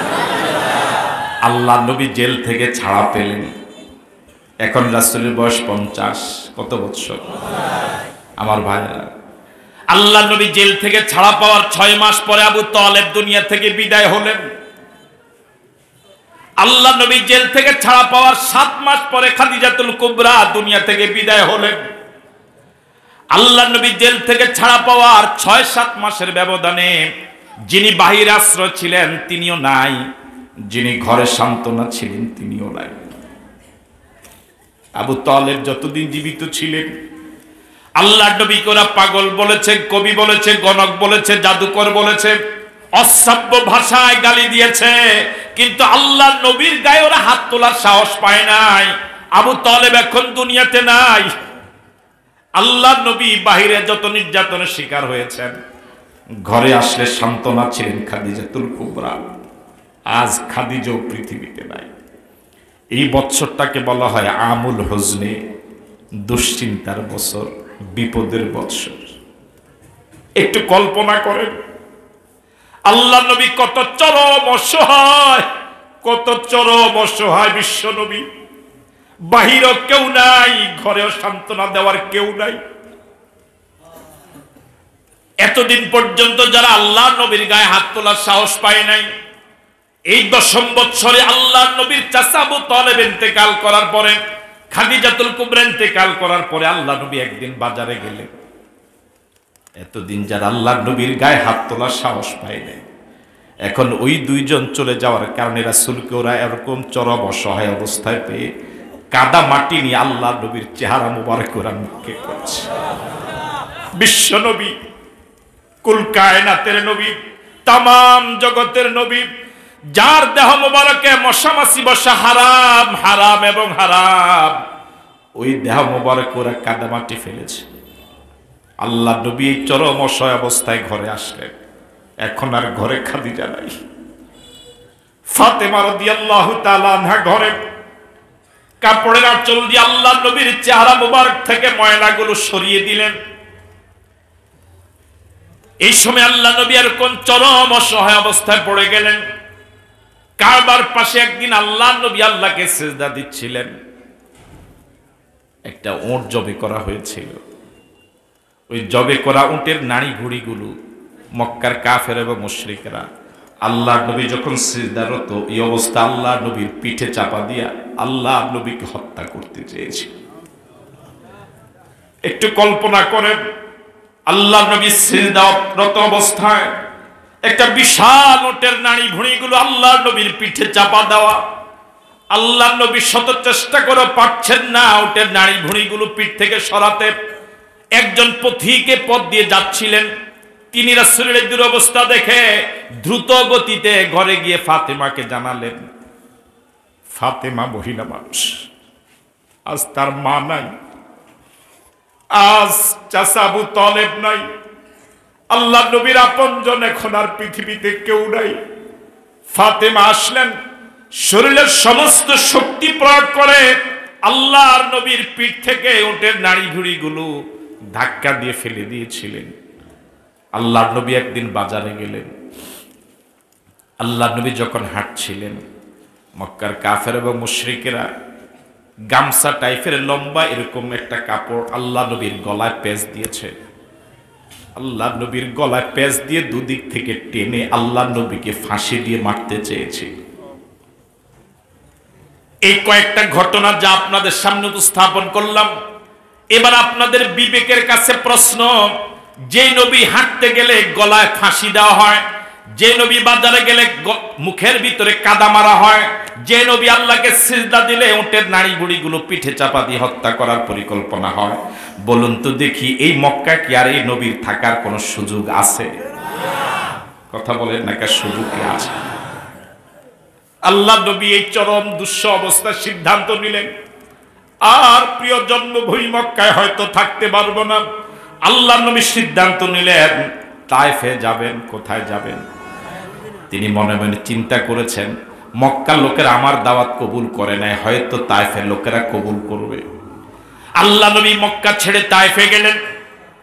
তার ধারণা ছিল তায়েফের লোকেরা আমাকে রিসিভ করবে, আমার কথাগুলো মনোযোগ দিয়ে শুনবে। আল্লাহ নবী যাওয়ার সময় হযরত যায়েদ রাদিয়াল্লাহু তাআলা আনহুকে সাথে নিয়ে গেলেন। কোন ধনী সাহাবী নয়, কোন ধনাঢ্য ফ্যামিলির সদস্য নয়, কোন ক্ষমতাবান কাউকে নয়, একজন খেটে খাওয়া মানুষ, একজন রাখাল মানুষ, একজন আমার ভাইয়েরা গোলাপ মানুষ, তাকে নিয়ে গেলেন আল্লাহ নবী। দাওয়াতি কাজে গেলেন, কোন দামি মানুষকে ওই সমাজের কাউকে নিলেন না, একজন ওই সমাজের দাসকে নিয়ে গেলেন। আল্লাহু আকবার। আল্লাহ নবী তায়েফে 20 দিন ছিলেন। কয়দিন? জোরে বলেন কয়দিন? আল্লাহ নবী তায়েফের ঘরে ঘরে দাওয়াত দিলেন। এই ঘটনা আপনার জীবনে বহুবার শুনেছেন। মক্কার লোকেরা তো আল্লাহ নবীর গায়ে আঘাত করেছে, কিন্তু রক্ত ঝরায় নাই। তায়েফের লোকেরা শুধু আঘাত করে নাই, আল্লাহর নবীর দেহ মোবারক থেকে একবার নয়, দুইবার নয়, তিনটি বার আল্লাহর নবীর দেহ থেকে ওরা রক্ত ঝরিয়েছে। শরীর এমন প্রচন্ড আঘাত করেছে, পাথরের আঘাত, ফিনকি দিয়ে রক্ত বের হয়েছে দেহ মোবারক থেকে। রক্তগুলো দেহ থেকে গড়িয়ে পায়ের জুতার ভিতরে ঢুকে গিয়েছে, পাও জুতার সাথে সিমেন্টেড হয়ে গিয়েছে, কলাপস হয়ে গিয়েছে। জুতা মোবারককে আলাদা করা যাচ্ছিল না। আল্লাহ নবী মাথা উত্তোলন করলে ওরা আবার পাথর মারে, আল্লাহ নবী আবার পড়ে যান। একটু পরে মাথা উত্তোলন করলে ওরা আবার পাথর মারে, আল্লাহ নবী আবার জমিনে পড়ে যান। সর্বশেষ এত বেশি পাথর মেরেছে, আল্লাহ নবী বেহুশ হয়ে জমিনে পড়েছিলেন দীর্ঘ সময়। আজ কেউ আপনজন নাই, সঙ্গে শুধু যায়েদ। এবার আপনাদের কাছে প্রশ্ন, তায়েফের সংক্ষিপ্ত চিত্রটা আপনার সামনে যতটুকু উপস্থাপিত হলো, তায়েফও কি এখন আর থাকার সুযোগ আছে? কথা বলেন, সুযোগ আছে? তাহলে মক্কায় থাকতে পারলেন না, তায়েফও থাকতে পারলেন। কেমন নবী! আল্লাহর পরে যার মর্যাদা, তামাম জগতের উপরে যার মর্যাদা, ওই নবীর এমন চরম দুরবস্থা, নিজের জন্মভূমি তো জায়গা নাই, পাশের দেশেও জায়গা নাই। রাসূলের সত্যিকারে অনুসারী যারা, তাদের জীবনেও তো এরকম অবস্থা হবে। কথা বলেন, হবে না? আল্লাহ নবী এবার 20 দিন তায়েফে থাকার পর মক্কার বর্ডারে আসলেন। এখন চিন্তা করছেন কি করব, তায়েফে তো থাকতে পারছি না, মক্কায় বা ঢুকবো কিভাবে? একবার মক্কা থেকে বেরিয়েছে, এখন আবার মক্কায় তো ঢুকতে পারবো না। তার কারণ হলো, এখন যদি মক্কায় আমি ঢুকি, এতদিন মক্কার লোকেরা আমার গায়ে হাত তুলেছে কিন্তু রক্ত ঝরায় নাই। যখন ওরা শুনবে তায়েফের লোকেরা আমার দেহ থেকে রক্ত ঝরিয়েছে, এখন মক্কার লোকদের সাহস আরো বেড়ে যাবে। বাজারে যদি কেউ চুরিতে ধরা পড়ে, অপরাধে ধরা পড়ে, প্রথমে কেউ হাত মারে না, একজনে হাত তুললেই অন্যরা সবাই ধরে, ঠিক কি না? এখন যখন মক্কা লোকেরা শুনবে তায়েফের ওরা আঘাত করেছে, এখন মক্কা লোকদের সাহস। আল্লাহ নবী মক্কার বর্ডারে এসে মক্কায় ঢুকার সিদ্ধান্ত নিলেন। আল্লাহ নবী মক্কার 3 জন বড় বড় নেতার কাছে রাজনৈতিক আশ্রয় চাইলেন। একটা বর্তমান সময়ের অতি পরিচিত পরিভাষা রাজনৈতিক আশ্রয়। এক দেশে জায়গা না পেলে আরেক দেশে জায়গা পায়, এটাকে রাজনৈতিক আশ্রয় বলে। এখনো তো পৃথিবীতে এই ব্যবস্থাপনাটা। আল্লাহ নবী মক্কার ঢুকবেন, রাজনৈতিক আশ্রয় চাইলেন। প্রথমে একজনের কাছে চাইলেন, তিনি দিতে রাজি হলেন না। আরেকজনের কাছে আশ্রয় চাইলেন, তিনিও দিতে রাজি হলেন না। সর্বশেষ একজন আল্লাহ নবীকে আশ্রয় দিতে রাজি হলেন। যিনি আশ্রয় দিতে রাজি হলেন তার নাম মুতঈম, বাবার নাম আদি, মুতঈম ইবনে আদি। কালিমা পড়ে নাই, রাসূলকে রাসূল মানে না, আল্লাহর প্রতি ঈমান আনে নাই, মুসলমান হয় না, ঈমানদার হয় নাই। কিন্তু আল্লাহর নবীর এরকম চরম দুর্দিনে, যেদিন কেউ আল্লাহর নবীকে আশ্রয় দেওয়ার সাহস করে নাই, রাজি হয় নাই, সেদিন যিনি আশ্রয় দিয়েছিলেন তিনি হলেন একজন বিধর্মী, নাম হলো মুতঈম ইবনে আদি। আল্লাহু আকবার বলুন। আল্লাহ নবী মক্কায় তায়েফে 20 দিন থাকার পর মুতঈম ইবনে আদির আশ্রয়ে ঢুকলেন। কি পরিমাণ বিশ্বস্ত। এরকম বহু বিধর্মী আছে যারা ইসলামের কোনো ক্ষতি করে না, এরকম বহু মুসলমান আছে ইসলামের 12টা বাজা। কথা বলে না, কাছে না নাই? আল্লাহ নবী মক্কায় ঢুকলেন। এই রাতে আল্লাহ নবী নিজের ঘরে ছিলেন। বিরক্ত হচ্ছে না? তখন মুতিম ইবনে আদি বলল, মুহাম্মদ তুমি যদি ঘরেই থাকো, আমি যে তোমাকে আশ্রয় দিয়েছি এটা তো মক্কার লোকেরা জানলো না। উনি যে আশ্রয় দিয়েছে ওনার তো একটা ক্রেডিট আছে, এটা ক্রেডিটটা বোঝানো লাগবে না? উনি বললেন, তুমি যদি ঘরেই থাকো মক্কার লোকেরা তো জানবে না। আমার পরামর্শ হলো তুমি আগামীকাল দিনের বেলায় তুমি সকলের সামনে কাবা তাওয়াফ করবা। আল্লাহু আকবার। মুতিম ইবনে আদি বলল, মুহাম্মদ তুমি ভয় পেও না, চিন্তিত হয়ো না, ঘাবড়ে যেও না, পেরেশান হয়ো না। 20 দিন পরে আমি তোমাকে আশ্রয় দিচ্ছি মক্কায় ঢোকার জন্য। তুমি যখন তাওয়াফ করবা ওরা তোমার গায়ে আঘাত করার কোনো সাহস পাবে না। আমার 2টা যুবক ছেলে আছে, তুমি যখন আল্লাহর ঘর তাওয়াফ করবে আমার 2টা ছেলে সশস্ত্র অবস্থায় তোমাকে পাহারা দিবে। আল্লাহু আকবার।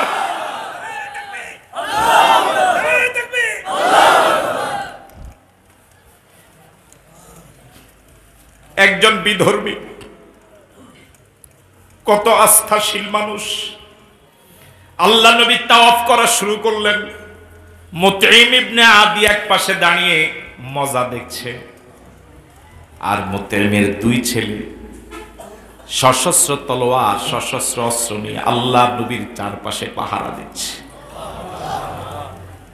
মক্কার লোকদের তো চোখ কপালে উঠে গিয়েছে, তারা তো অবাক। কিন্তু পাশে দাঁড়ানো মুতঈম জিজ্ঞেস করছে, মুতঈম তুমি কি কালেমা পড়েছ? মুতঈম বললেন না। এবার মক্কার লোকেরা জিজ্ঞেস করছে, মুতঈম তাহলে কি তুমি মুহাম্মদকে আশ্রয় দিয়েছ? এবার মুতঈম বললেন, হ্যাঁ আমি মুহাম্মদকে আশ্রয় দিয়েছি। সাপ যেভাবে গর্তে ঢুকে যায়, মুতঈম যখন বললেন আমি মুহাম্মদকে আশ্রয় দিয়েছি, এভাবে তারা সেখান থেকে চলে গিয়েছে। বদরের যুদ্ধে 70 জন কাফের মুসলমানদের হাতে নিহত হয়েছিল, 70 জন বিধর্মী মুসলমানদের হাতে বন্দী হয়েছিল। 70 জন বন্দী হওয়ার পরে আল্লাহর নবী সেদিন বলেছিলেন বদরের দিনে, আজ যদি মুতঈম ইবনে আদি জীবিত থাকতো, মুতঈম ইবনে আদি যদি 70 জনের ব্যাপারে আমার কাছে সুপারিশ করত, আমি মুতঈম ইবনে আদির সম্মানার্থে 70 জনকে আজাদ করে দিতাম। যেদিন আমার কেউ ছিল না, যেদিন আমাকে মক্কায় আশ্রয় দেওয়ার সাহস কেউ করে নাই, যেদিন আমি মক্কায় ঢোকার কোনো সুযোগ পাচ্ছিলাম না, ওই দিন সাহস করে মুতঈম ইবনে আদি আমার দায়িত্ব নিয়ে আমাকে আমার জন্মভূমিতে ঢুকতে দিয়েছিল। আর যদি সে মুতঈম ইবনে আদি জীবিত থাকতো আর এদের ব্যাপারে সুপারিশ করত, আমি মুতঈমের কথাকে অবমূল্যায়ন করতাম না, বরং সব বন্দীকে ছেড়ে দিতাম। আমার ভাইরা, এখন মক্কার 13 বছরের আছে কয় বছর? 3 বছর। এই 3 বছর হলো রাসূলের জীবনের টার্নিং পয়েন্ট। এই 3 বছর পরে রাসূল মদিনায় যাবেন। আর একটু কি সামনে যাবেন? সময় কি আরো কয়েক মিনিট দিবেন ইনশাআল্লাহ? আমার ভাইরা, এখন রাসূলের বয়স 51। কত বছর? এই 3 বছর 51, 52 এবং 53, এই 3 বছর আল্লাহ রাব্বুল আলামিন রাসূলের জন্য মদিনার ময়দান উর্বর করবেন। আল্লাহু আকবার। 3 বছর পরে আল্লাহ রাব্বুল আলামিন হাবিব মদিনায় যাবেন। এই 3 বছর আল্লাহ রাব্বুল আলামিন রাসূলের জন্য মদিনার স্টেজ বানাবেন। আল্লাহু আকবার। প্রথম বছর মদিনা থেকে অসংখ্য লোক এসেছে মক্কায় হজ করার জন্য, প্রতি বছরই তারা আসে। কিন্তু এই প্রথম বছর 6 জন মদিনার লোক আল্লাহ নবীর সাথে রাতের আধারে আকাবা নামক একটা জায়গায় আল্লাহ নবীর সাথে দেখা করে নবীর হাতে শপথ নিয়েছে। কয়জন? রাসূলের বয়স তখন কত? এটাকে ইসলামের ইতিহাসে আকাবার প্রথম শপথ বলে। সদস্য কয়জন? এবার রাসূলের বয়স 52। এই বছর হজের মৌসুমে মদিনা থেকে অসংখ্য লোক মক্কা এসেছেন। এবার মদিনা থেকে মক্কায় যারা হজ করতে এসেছে তাদের মধ্য থেকে এবার 12 জন। কয়জন? ঠিক একই জায়গায় ওই আকাবা নামক জায়গায় রাতের অন্ধকারে আল্লাহ নবীর সাথে দেখা করে নবীর সাথে হাত দিয়ে শপথ করেছে। সুবহানাল্লাহ। একে বলা হয় আকাবার দ্বিতীয় শপথ। প্রথম বছর কয়জন, দ্বিতীয় বছর কয়জন? দ্বিতীয় বছর এই 12 জনের সাথে আল্লাহ নবী একজন সাহাবীকে পাঠিয়ে দিলেন, তার নাম মুসআব। নাম কি? মুসআবকে পাঠিয়ে দিলেন, যেহেতু 1 বছর পরে আল্লাহ নবী মদিনায় যাবেন, মুসআবকে পাঠিয়ে দিলেন যারা নতুন করে মুসলমান হয়েছে ওদেরকে ইসলাম শিখাবা আর অন্যদেরকে ইসলামের দাওয়াত দিবা। আল্লাহু আকবার। এই 52তম বছরে আল্লাহ রাব্বুল আলামিন নবীকে মেরাজে নিয়ে গেলেন। সুবহানাল্লাহ, সুবহানাল্লাহ বললেন। 1 বছর পরে রাসূল কোথায় যাবেন? মদিনায় গেলে রাসূল কি মদিনার জনগণ না রাষ্ট্রপ্রধান? রাষ্ট্র চালাবার জন্য কিছু নিয়ম কানুন লাগে কি লাগে না? আল্লাহ রাব্বুল আলামিন রাসূলকে 52তম বছরে হিজরতের 1 বছর আগে মেরাজে নিলেন, সূরা ইসরা উপহার দিলেন।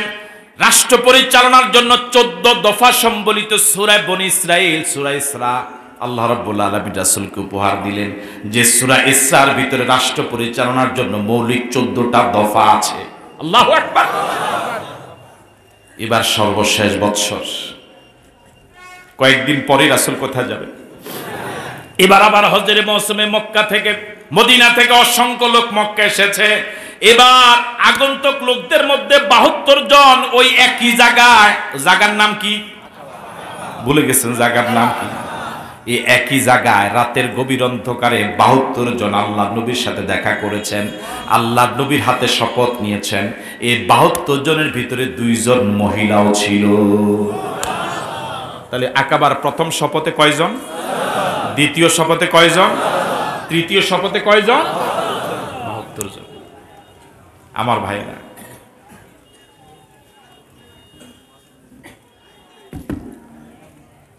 ওনারা আল্লাহ নবীকে মদিনা যাওয়ার দাওয়াত দিলেন। রাসূল করিম সাল্লাল্লাহু আলাইহি সাল্লাম দাওয়াত কবুল করলেন।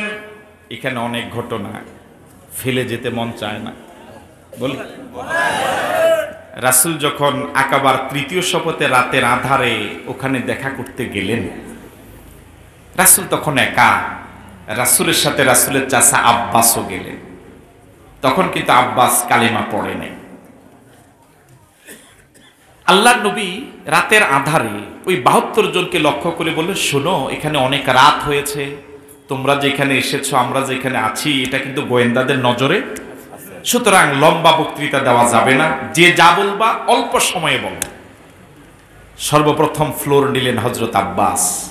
তখন কি মুসলমান হয়েছে? আব্বাস বললেন, শোনো, আমি আগে একটু কথা বলি। মদিনার লোকদেরকে বললেন, শোনো, মুহাম্মদ এখানে জুলুম নির্যাতনের যাই শিকার হয়, তবু তার এখানে কিছু বংশের লোক আছে, আপনজন। মদিনা তো তার কেউ নাই। তোমরা যদি মুহাম্মদের সাথে বিশ্বাসঘাতকতা করো, সে যাবে কোথায়? এই জন্য আমার পরামর্শ হলো, আমার ভাতিজা মুহাম্মদকে যদি জীবনের নিরাপত্তা দিতে শপথ নিতে না পারো, মুহাম্মদকে নেওয়ার প্রয়োজন নাই। আমরা যতটুকু পারি আমরাই তার আপনজন, আমরা তাকে আশ্রয় দিব। হযরত আব্বাস যখন এই কথা বললেন, মদিনার 72 জন যে ছিল তারা সমস্যার একটা জ্বালাময় ভাষণ দিয়েছিল। আকাবার এই শপথের প্রাক্কালে গভীর রজনীতে তারা শপথ করে বলেছিল, আব্বাস আমাদেরকে এখনো চিনো নাই, আব্বাস আমাদেরকে এখনো চিনো নাই। আমরা আমাদের জীবন চলে গেল, তোমার ভাতিজার গায়ের উপর আঘাত আসতে দিব না। যতদিন পর্যন্ত আমাদের দেহে জীবন আছে, মুহাম্মদের গায়ে কেউ আঘাত করতে পারবে না।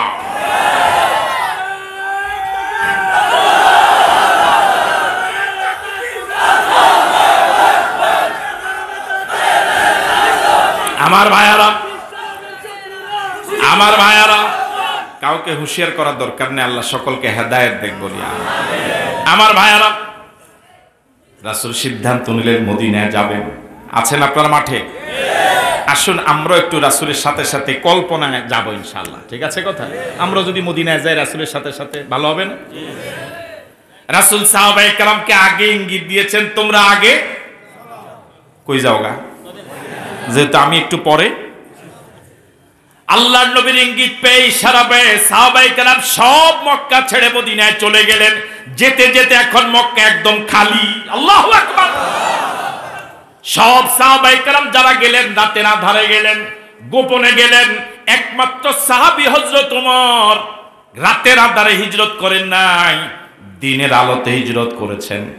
খোলা তলোয়ার নিয়ে বেরিয়ে গেলেন, মক্কার জনগণকে ঘোষণা করলেন, এলান করলেন, ও মক্কার লোকেরা, আমি খাত্তাবের ছেলে ওমর, আমি আমার জন্মভূমি ছেড়ে মদিনায় হিজরত করতে রওনা হয়েছি। কেউ যদি চায় তার স্ত্রীকে বিধবা বানাতে, কেউ যদি চায় তার সন্তানকে এতিম বানাতে, সেজন্য আমার সামনে সে হাজির হয়। এমন এলান দিনের বেলায় প্রকাশ্য দিয়েছিলেন। আল্লাহর কসম করি বলি, মক্কার এত সাহসী মানুষের একজনও সামনে আসার সাহস পায় নাই। চলে গেলেন ওমর মদিনায়। এখন মক্কা ছেড়ে যেতে যেতে মদিনা একদম, কথা বলে না কেন, মদিনা এখন আর মুসলমান হাতে গোনা কয়েকজন আছে। কে কে আছে? হযরত হামজা, কে কে আছেন? হযরত আলী, হযরত আবু বকর আর রাসূল। এই হাতে গোনা কয়েকজন রয়ে গেলেন, আর সব রয়ে গেলেন হযরত হামজা, রয়ে গেলেন হযরত আবু বকর, রয়ে গেলেন হযরত আলী, আর আল্লাহর নবী আর কয়েকজন রয়ে গেলেন। অবশ্য হযরত আবু বকর যখন সাহাবায়ে কেরাম সব মক্কা ছাড়ছেন, তখনই হযরত আবু বকর অনুমতি চেয়েছেন, ইয়া রাসূলুল্লাহ, সবাই তো চলে যাচ্ছে, আমিও যাই। রাসূল বললেন, না, তুমি যদি চলে যাও তাহলে আমার সাথী হবে কে? তুমি যদি চলে যাও তাহলে কে আমাকে হিজরতের রাতে পাহারা দিবে? কে আমার সঙ্গে থাকবে? তুমি আমার হিজরতের সাথী হবা। আল্লাহ নবী যেদিন বলেছিলেন, আবু বকর তুমি আমার হিজরতের সাথী হবা, সেদিন হযরত আবু বকর 2টা ওট কিনলেন। কয়টা ওট? 2টা ওট কিনে একজন বিধর্মীর কাছে দিলেন, পালতে দিলেন। বললেন, তুমি 2টা ওট লালন পালন করো, যেদিন আমি ইঙ্গিত দিব সেদিন যে জায়গায় বলবো সে জায়গায় ওট 2টা নিয়ে উপস্থিত হওয়া। সুবহানাল্লাহ। কয়টা ওট কিনলেন? কার কাছে দিলেন? বিধর্মীর কাছে। এই বিধর্মীর 2টা গুণ ছিল। প্রথম গুণ হলো, যদিও সে বিধর্মী ছিল কিন্তু আল্লাহ, রাসূল এবং আবু বকরের প্রচন্ড বিশ্বস্ত ছিল। দ্বিতীয় যে গুণটা ছিল সেটা হলো, সে মদিনার 400 কিলোমিটার উপরের রাস্তা ভালো চিনে। মদিনার রাস্তা নির্ধারিত রাত এসে গেল, আল্লাহ নবীকে ওরা হত্যা করবে। দারুন নাদওয়ার গোপন বৈঠক ওরা সিদ্ধান্ত নিয়েছে, ওরা সিদ্ধান্ত নিয়েছে আল্লাহ নবীকে ওরা হত্যা করবে।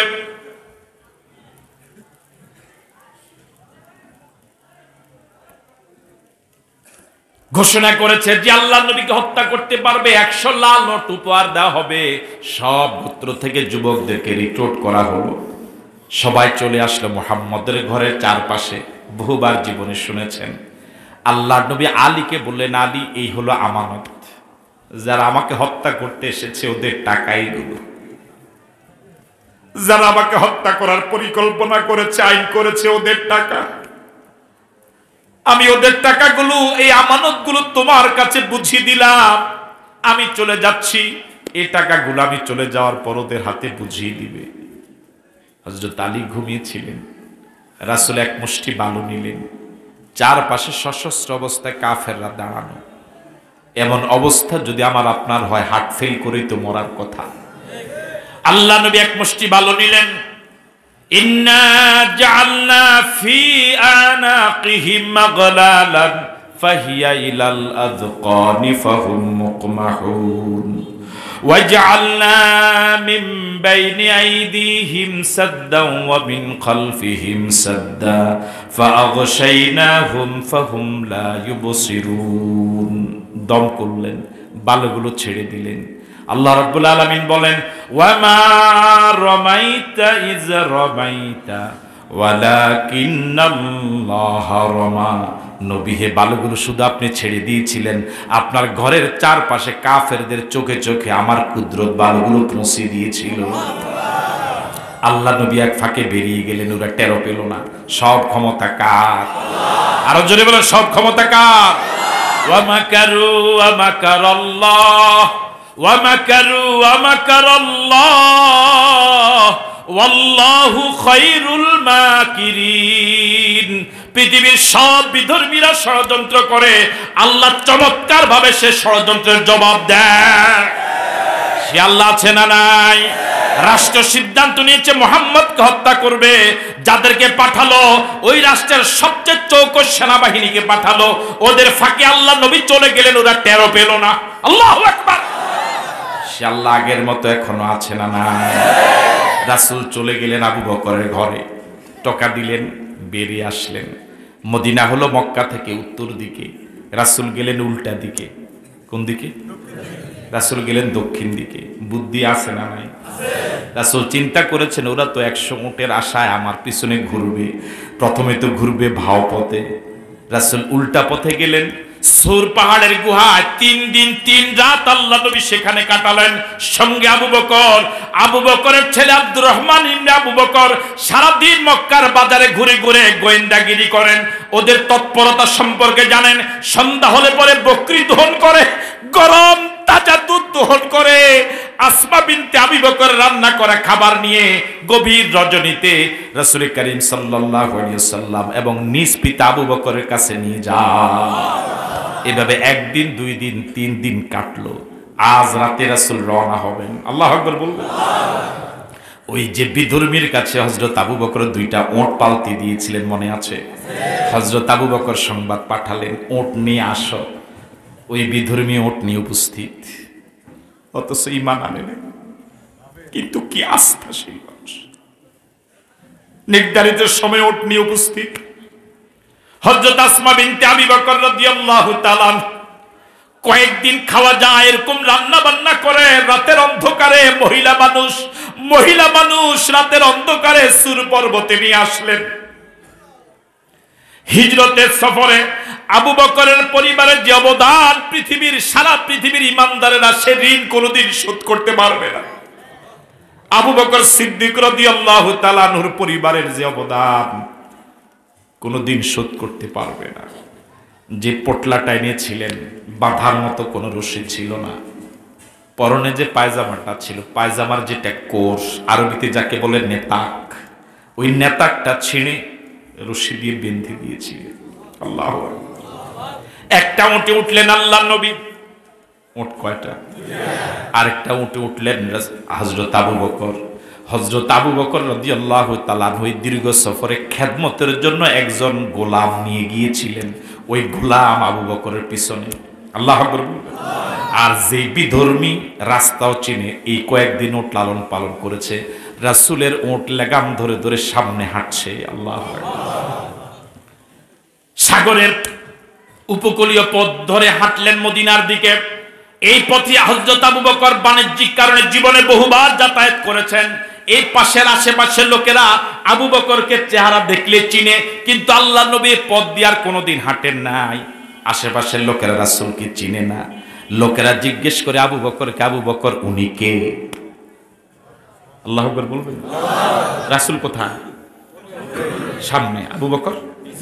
লোকেরা কাকে জিজ্ঞেস করে? কেন? চিনে আবু বকরকে, রাসূলকে? লোকেরা জিজ্ঞেস করছে আবু বকর উনি কে? কি এক কঠিন প্রশ্ন! আবু বকর যদি জবাব দেন ইনি নবী, তাহলে তো শেষ। যদি জবাব না দিয়ে একটু চুপ থাকে, তাও তো শেষ। কথা কয় না? চুপ থাকলেই তো সন্দেহ। কি চমৎকার জবাব দিয়েছিলেন আবু বকর! হযরত আবু বকর সিদ্দিক রাদিয়াল্লাহু তাআলা আনহু তাদের প্রশ্নের জবাবে বলেছিলেন, হুয়া ইয়াহদিনি হুয়া ইয়াহদিনি হুয়া ইয়াহদিনি।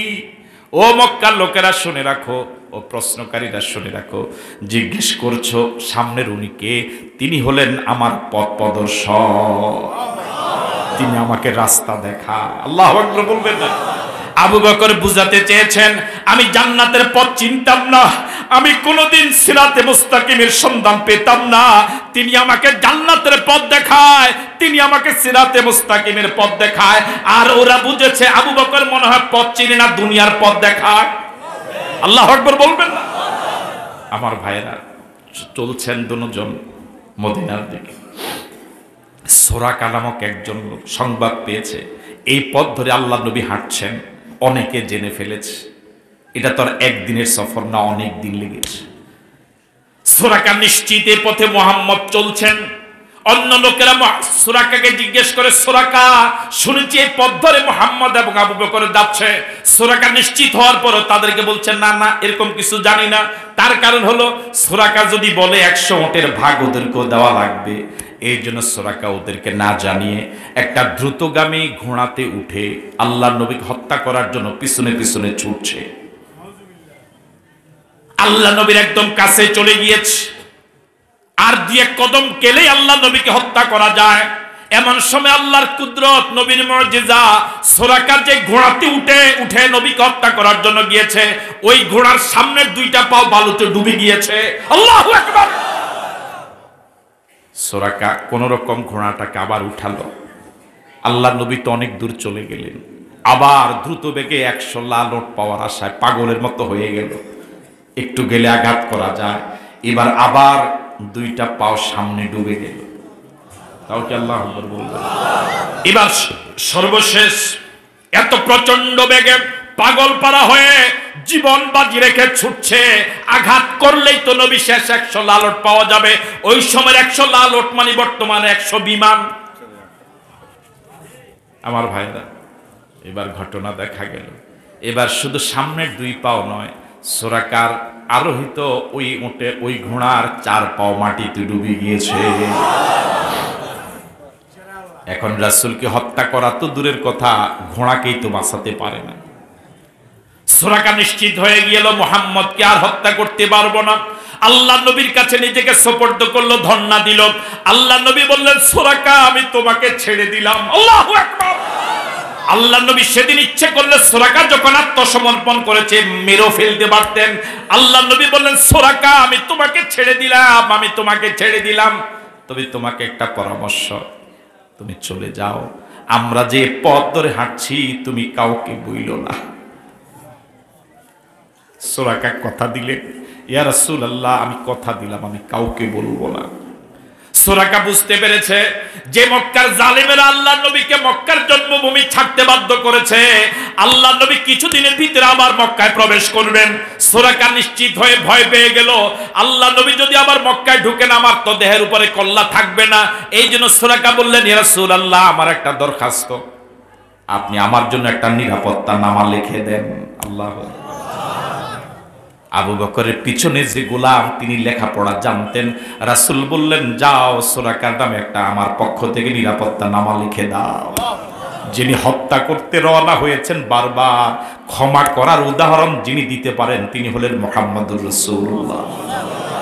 ও যারা নবীর উম্মত বলে দাবি করো, শত্রুকে ক্ষমা করে দাও, শত্রুকে ক্ষমা করে দাও, শত্রুকে ক্ষমা করে দাও, আল্লাহ তোমার জীবনের অসংখ্য পাপ ক্ষমা করে দিবে। আল্লাহু আকবার।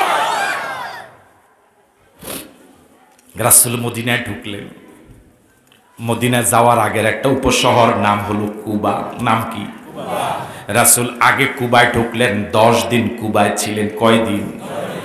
এদিকে মদিনার নারী পুরুষ শিশু বৃদ্ধ বনিতা প্রতিদিন সকাল বেলায় মক্কা এবং মদিনার সংযোগ পথে এসে বসে থাকে। সূর্যের আলো নিজের শরীরের জন্য যখন কষ্টকর না হতো ততক্ষণ পর্যন্ত বসে থাকে।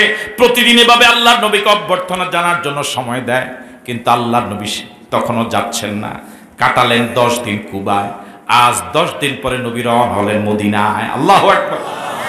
প্রতিদিন যারা আসে আল্লাহ নবীর জন্য মিছিল করবে, সমাবেশ করবে, বিজয় মিছিল করবে, আনন্দ করবে। সর্বপ্রথম আল্লাহ নবীর কাফেলাকে যে দেখেছিল সে একজন ইহুদি। সে ছাদের উপরে উঠেছে, ছাদের উপর থেকে হঠাৎ তার নজরে আসলো আল্লাহ নবীর কাফেলা মদিনায় ঢুকছে। সে ছাদের উপর থেকে আওয়াজ দিয়ে বলল, ও মুসলমানেরা, ও ইমানদারেরা, প্রতিদিন যে নবীর অপেক্ষা তোমরা এই জায়গায় এসে বসে ঘন্টার পর ঘন্টা সময় দাও, শুভ সংবাদ নাও, তোমাদের সে প্রিয় নবী ওই যে দেখা যাচ্ছে। রাসূল মদিনায় ঢুকলেন, আনন্দের বন্যা বয়ে গেল। মিছিল শুরু হলো, তলাল বাদরু আলাইনা, মিছিল শুরু হয়ে গেল, আনন্দের হিল্লোল বয়ে গেল। সব সাহাবায়ে কেরাম আল্লাহ নবীকে মেহমান করার জন্য হুমড়ি খেয়ে বললেন, সবাই নিমন্ত্রণ জানাচ্ছেন। আল্লাহ নবী সিদ্ধান্ত জানিয়ে দিলেন, আমি যে উটের উপর আরোহিত অবস্থায় মদিনায় ঢুকলাম, এই উটটার যে জায়গা গিয়ে বসবে ওই জায়গায় আমি নামবো। বর্তমানে মসজিদে নববীর মেহরাব যে জায়গায়, যারা মসজিদে নববীতে গিয়েছেন, আল্লাহ নবীর ওঁটটা ঠিক সেই জায়গা গিয়ে থেমে গিয়েছিল। নবী জায়গা থেকে নামলেন, সাহাবায়ে কেরাম এখন রাসূল তো মেহমান হওয়া লাগবে, রাসূলের তো ঘর বাড়ি নেই। সাহাবায়ে কেরাম আল্লাহ নবীকে মেহমান হওয়ার জন্য অভ্যর্থনা জানালেন, আমন্ত্রণ জানালেন, নিমন্ত্রণ জানালেন। আল্লাহ নবী সিদ্ধান্ত জানিয়ে দিলেন, এই জায়গা থেকে যার ঘর সবচেয়ে কাছে আমি তার ঘরে যাব। সর্বশেষ অনুসন্ধান করে দেখা গেল আবু আইয়ুব আনসারী রাদিয়াল্লাহু তাআলা আনহু, খুশকিসমত তার ঘরটাই সবচেয়ে কাছে। মদিনা যাওয়ার পর আল্লাহর নবী সর্বপ্রথম যে সাহাবীর ঘরে মেহমান হলেন তিনি হলেন আবু আইয়ুব আনসারী রাদিয়াল্লাহু তাআলা। আল্লাহর নবী এখন কোথায়? আরো জোরে বলেন কোথায়? রাসূল মদিনা যাওয়ার পর 4টা কাজ করেছেন। কয়টা কাজ? প্রথম কাজ করলেন, যে জায়গা এখন মসজিদে নববী, এই জায়গাটা ছিল দুই ভাইয়ের, দুই ভাই ছিল এতিম। কি ছিল? এই জায়গাটা ছিল খেজুর বাগান। আল্লাহ নবী বললেন, আমি এই জায়গায় একটা মসজিদ বানাতে চাই। তথ্য নিয়ে জানা গেল এই জমির মালিক হলো দুই ভাই, তারা দুইজনে এতিম। রাসূলের মনের ইচ্ছা যখন দুই ভাই জানলেন, তারা মসজিদের জন্য জমিনটা দান করে দিতে চাইলেন। কিন্তু রাসূল বললেন, না, আমি তোমাদের কাছ থেকে এটা কিনে নিতে চাই। হয়তো এতিম হওয়ার কারণে রাসূল দান গ্রহণ করেন নাই। আল্লাহ নবী জায়গাটা কিনে নিলেন। কিনার পরে খেজুর গাছগুলো কেটে ফেলা হলো। মসজিদ বানাবার জন্য তো ময়দান পরিষ্কার করা দরকার। যে খেজুর গাছগুলো এই জায়গায় ছিল, ওই খেজুর গাছগুলো কাটার পরে ওই খেজুর গাছের গোড়া দিয়ে, কাণ্ড দিয়ে মসজিদ নববীর ফিলার বানানো হলো। আল্লাহু আকবার। ওই খেজুর গাছগুলো ঢাল দিয়া মসজিদের ছাদ এবং বেড়া বানানো হলো। কিন্তু বৃষ্টির সময় পানি পড়ে, সিজদা দিলে কপালে লাগে। সাহাবায়ে কেরাম পাথর কুচি সংগ্রহ করে করে ফ্লোরে বিছায়া দিলেন, যাতে করে ফ্লোরে কাদা কর্দমাক্ত না হয়। আমার ভাইয়ারা, গরমকালে প্রচন্ড গরম পড়ে, সাহাবায়ে কেরাম মাটিকে মিক্স করে, কাদা মাটি ওই ছাদের মাঝে যে আপনার ফাঁক রয়েছে এগুলো লেপে দিলেন, দেয়ালে যে ফাঁক আছে এগুলো লেপে দিলেন। রাসূল প্রথম যে কাজটা করেছেন সেটা হলো মসজিদ বানালেন। এই মসজিদ আল্লাহকে সিজদা দেওয়ার শ্রেষ্ঠ জায়গা। এটা রাষ্ট্রের সংসদ ভবন, এটা রাষ্ট্র পরিচালনার সচিবালয়। আল্লাহু আকবার। দ্বিতীয় যে কাজটা রাসূল করলেন সেটা হলো মুহাজির এবং আনসারদের মাঝে পরস্পর দূরত্ব তৈরি করে রাসূল পরস্পরের মাঝে মহাব্বত, ভ্রাতৃত্ব, বন্ধুত্ব জুড়াইয়া দিলেন। আল্লাহু আকবার। 3 নম্বর যে কাজটা করলেন রাসূল, মদিনা যাওয়ার পর দেখেন মদিনার চারপাশে শুধু ইহুদিদের বাড়ি, বনু নজির, বনু কাইনুকা, বনু কুরাইজা, শক্তিশালী সম্প্রদায়। রাসূল চিন্তা করলেন, এদের সাথে যদি একটা সম্পর্ক না করি, এদের আক্রমণে মদিনায় থাকা যাবে না। রাসূল এদের সাথে চুক্তি করে ফেললেন। চুক্তির মূল কথা ছিল, আমরা যদি আক্রান্ত হই তোমরা আমাদের সহযোগী হবা, তোমরা যদি কারো কাছ থেকে আক্রান্ত হও আমরা তোমাদের সহযোগী হব। এই দেশটা তোমাদেরও আমাদেরও। এই দেশের স্বাধীনতা যদি কখনো হুমকির সম্মুখীন হয়, এই দেশের স্বাধীনতা যদি কখনো আক্রান্ত হয়, তাহলে তোমরা এবং আমরা সকলে মিলে মুক্তিযুদ্ধ করে দেশের স্বাধীনতাকে রক্ষা করব। আল্লাহু আকবার। কয়টা কাজ হলো?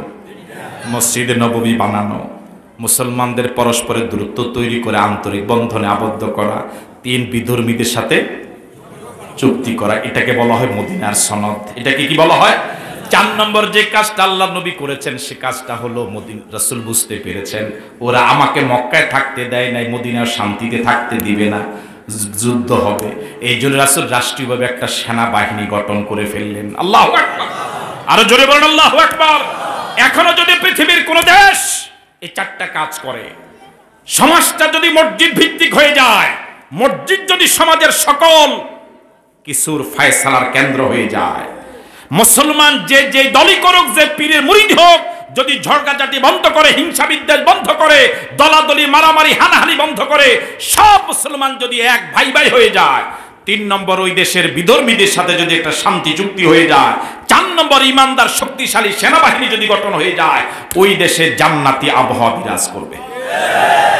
কথা বলে ঠিক নয় কি?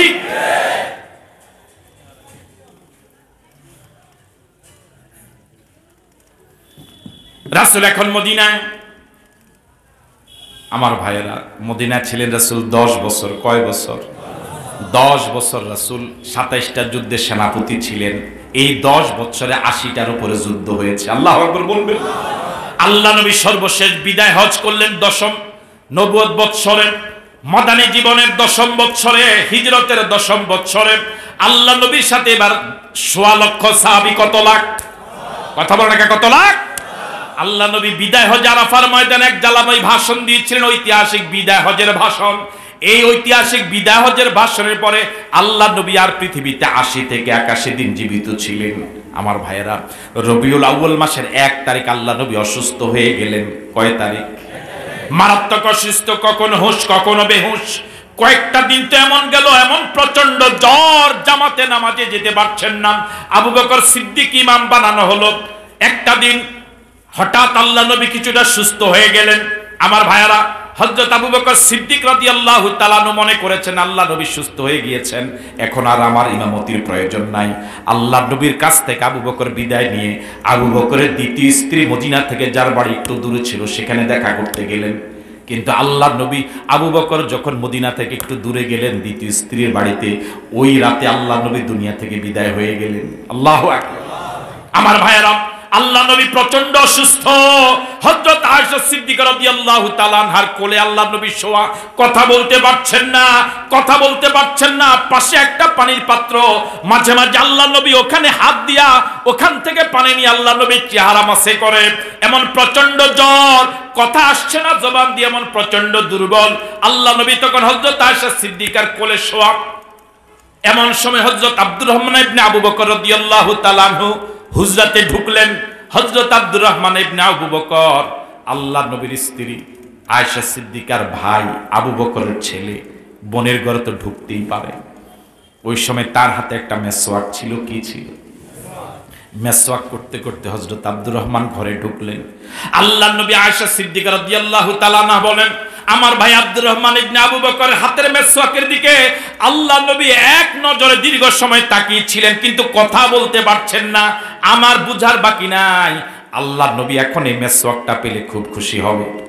রাসূলের প্রিয়তমা স্ত্রী উম্মাহাতুল মুমিনিন, বড় মাপের মুহাদ্দিসা হযরত আয়েশা 2200-র উপরে হাদিস রওয়ায়াত করেছে। আল্লাহু আকবার।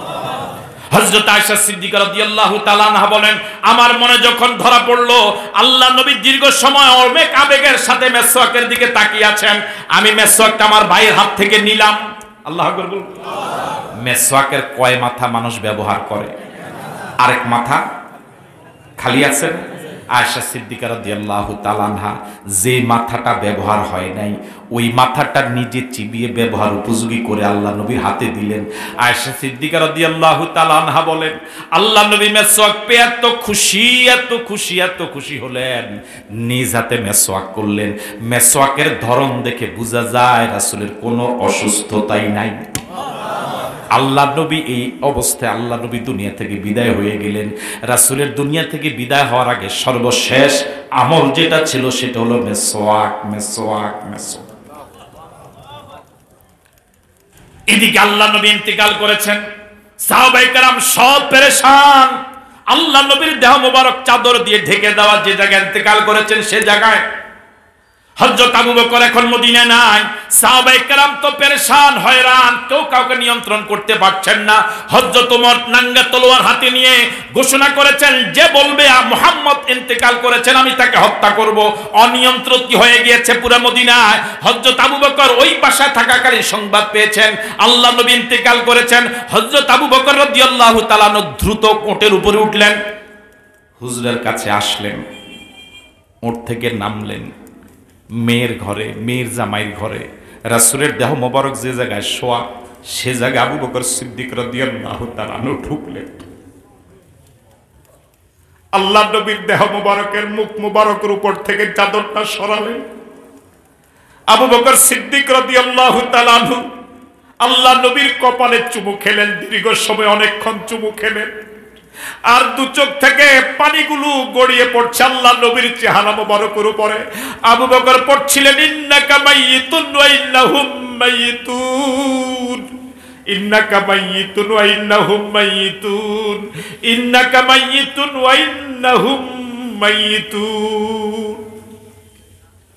হযরত আবু বকর সিদ্দিক রাদিয়াল্লাহু তাআলা আবার চাদরটা দিয়ে আল্লাহর নবীর দেহ মোবারকের মুখ মোবারক ঢেকে দিলেন। আবু বকর সিদ্দিক এবার মসজিদ নববীতে গেলেন। হাজার হাজার সাহাবায়ে কেরাম সকলে হয়রান, কেউ কাউকে নিয়ন্ত্রণ করতে পারছে না, কেউ কাউকে সান্ত্বনা দিতে পারছে না। পুরা মদিনাটা অনিয়ন্ত্রিত হয়ে গেল, পুরা মদিনায় কেমন একটা অবস্থা হয়ে গেল। হযরত ওমর তো এমন, হাতে নাঙ্গা তলোয়ার, কেউ যদি বলে আল্লাহর নবী ইন্তেকাল করেছেন আমি তাকে হত্যাই করে ফেলবো, কে কাকে সান্ত্বনা দিবে? হযরত আবু বকর কিচ্ছু বললেন না, সোজা গিয়ে উঠলেন মেহরাবে। আল্লাহু আকবার। সোজা গিয়ে উঠলেন মসজিদ নববীর মিম্বরে।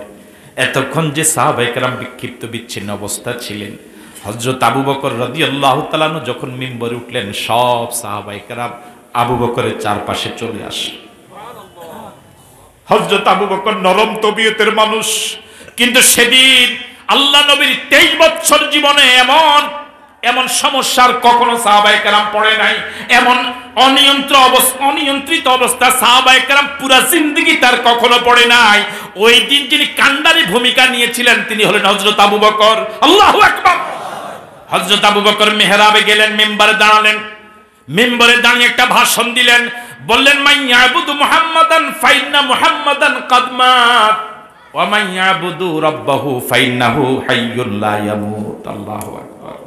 হযরত আবু বকর বললেন, তোমরা যারা এতদিন মুহাম্মাদের ইবাদত করেছো, শুনে রাখো মুহাম্মদ আর নাই।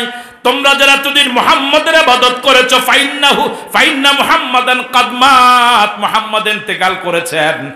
আর তোমরা যারা আল্লাহর গোলামি করেছো, শুনে রাখো আমার আল্লাহ হাই, আমার আল্লাহ চিরঞ্জীব, আমার আল্লাহর কোনো মরণ নাই। এবার হযরত আবু বকর সিদ্দিক রাদিয়াল্লাহু তাআলা আনহু কোরআন মজিদের একটা আয়াত তেলাওয়াত করলেন, ওয়ামা মুহাম্মাদুন ইল্লা রাসূল قد خلت من قبله الرسل أفإن مات أو قتل انقلبتم على أعقابكم ومن ينقلب على عقبيه فلن يضر الله شيئا। আল্লাহ পাক বলছেন, ওয়ামা মুহাম্মাদুন ইল্লা রাসূল, মুহাম্মদ তো একজন রাসূল ছাড়া আর কেউ নন। আফা ইম্মাতা, আল্লাহর নবী যদি ইন্তেকাল করে, নাও কতিলা, অথবা নিহত হন, তাহলে কি তোমরা ফিরে যাবে? তাহলে কি তোমরা ঈমান ত্যাগ করে ফেলবে? হযরত আবু বকর যখন মিম্বরে উঠে আয়াত তেলাওয়াত করলেন, হযরত ওমরের হাত থেকে তলোয়ারটা পড়ে গেল। আল্লাহু আকবার। হযরত ওমর বলছেন, আমার মনে হলো যে আয়াত যে কোরআন শরীফে আছে আমার জানাই ছিল না। আমার কাছে মনে হয়েছে এই আয়াতটা মনে হয় এই সময়ের জন্যই নাজিল হয়েছে। সব সাহাবায়ে কেরাম বুঝতে পেরেছেন, না রাসূল আর নাই। আমার ভাইয়েরা, অনেকে তো আয়াত জানে, কিন্তু আয়াতগুলোকে সময় মতো ব্যবহার করতে কম লোকেই জানে। কথা বলে না কেন? ওই সময় যে সাহাবায়ে কেরাম যারা ছিলেন হাজার হাজার, ওনারা কি আয়াত জানতেন না? ওনারা কি কোরআন হাফেজ ছিলেন না? কিন্তু সময় মতো এই আয়াত ব্যবহার করে পুরা একটা অনিয়ন্ত্রিত অবস্থাকে নিয়ন্ত্রণ করার যোগ্যতা আল্লাহ পাক হযরত আবু বকরকে দিয়েছে। আল্লাহ নবী সোমবার ইন্তেকাল করলেন, মঙ্গলবারও ছিলেন, বুধবারে আল্লাহ নবী দাফন হলো। সাহাবায়ে কেরাম হুজরাতে গিয়ে আলাদা আলাদা ভাবে জানাজা পড়েছিলেন। আল্লাহ নবী দুনিয়া থেকে চলে গেলেন, তবে রেখে গেলেন, তারাকতু ফীকুম আমরাইন লান তাদিল্লু মা তামাসসাকতুম বিহিমা কিতাবাল্লাহি ওয়া সুন্নাতা রাসূলি। ও আমার সাহাবীরা, ও আমার উম্মতেরা, কিয়ামত পর্যন্ত যারা আসবে, ও ভোলাইন বাজারে আমার উম্মতেরা, শুনে রাখো আমি চলে গিয়েছি, তবে তোমাদের জন্য দুইটা আদর্শ রেখে দিয়েছি। একটা হলো আল্লাহর কালাম, আর একটা হলো আমি নবীর সুন্নাহ। এই দুইটাকে যদি কোনো রিকশাওয়ালা, ঠেলাওয়ালা, কুলি মজুর, আফ্রিকান কোন নিগ্রো মানুষ, পৃথিবীর কোন প্রান্তের কোন মানুষ যদি আঁকড়ে ধরে, লান তাদিল্লু, সে কখনো গোমরা হবে না, কখনো গোমরা হবে না, কখনো গোমরা হবে না। আমার ভাইয়েরা, আমরা কি পারবো জীবন যদি চলেও যায় কোরআন সুন্নাহকে আঁকড়ে থাকবো? রাজি আছি? কারো রক্ত চক্ষুকে ভয় করলে চলবে না। মরা লাগবে, যেহেতু একবারই মরবো, আল্লাহর জন্য মরবো। রাজি আছে?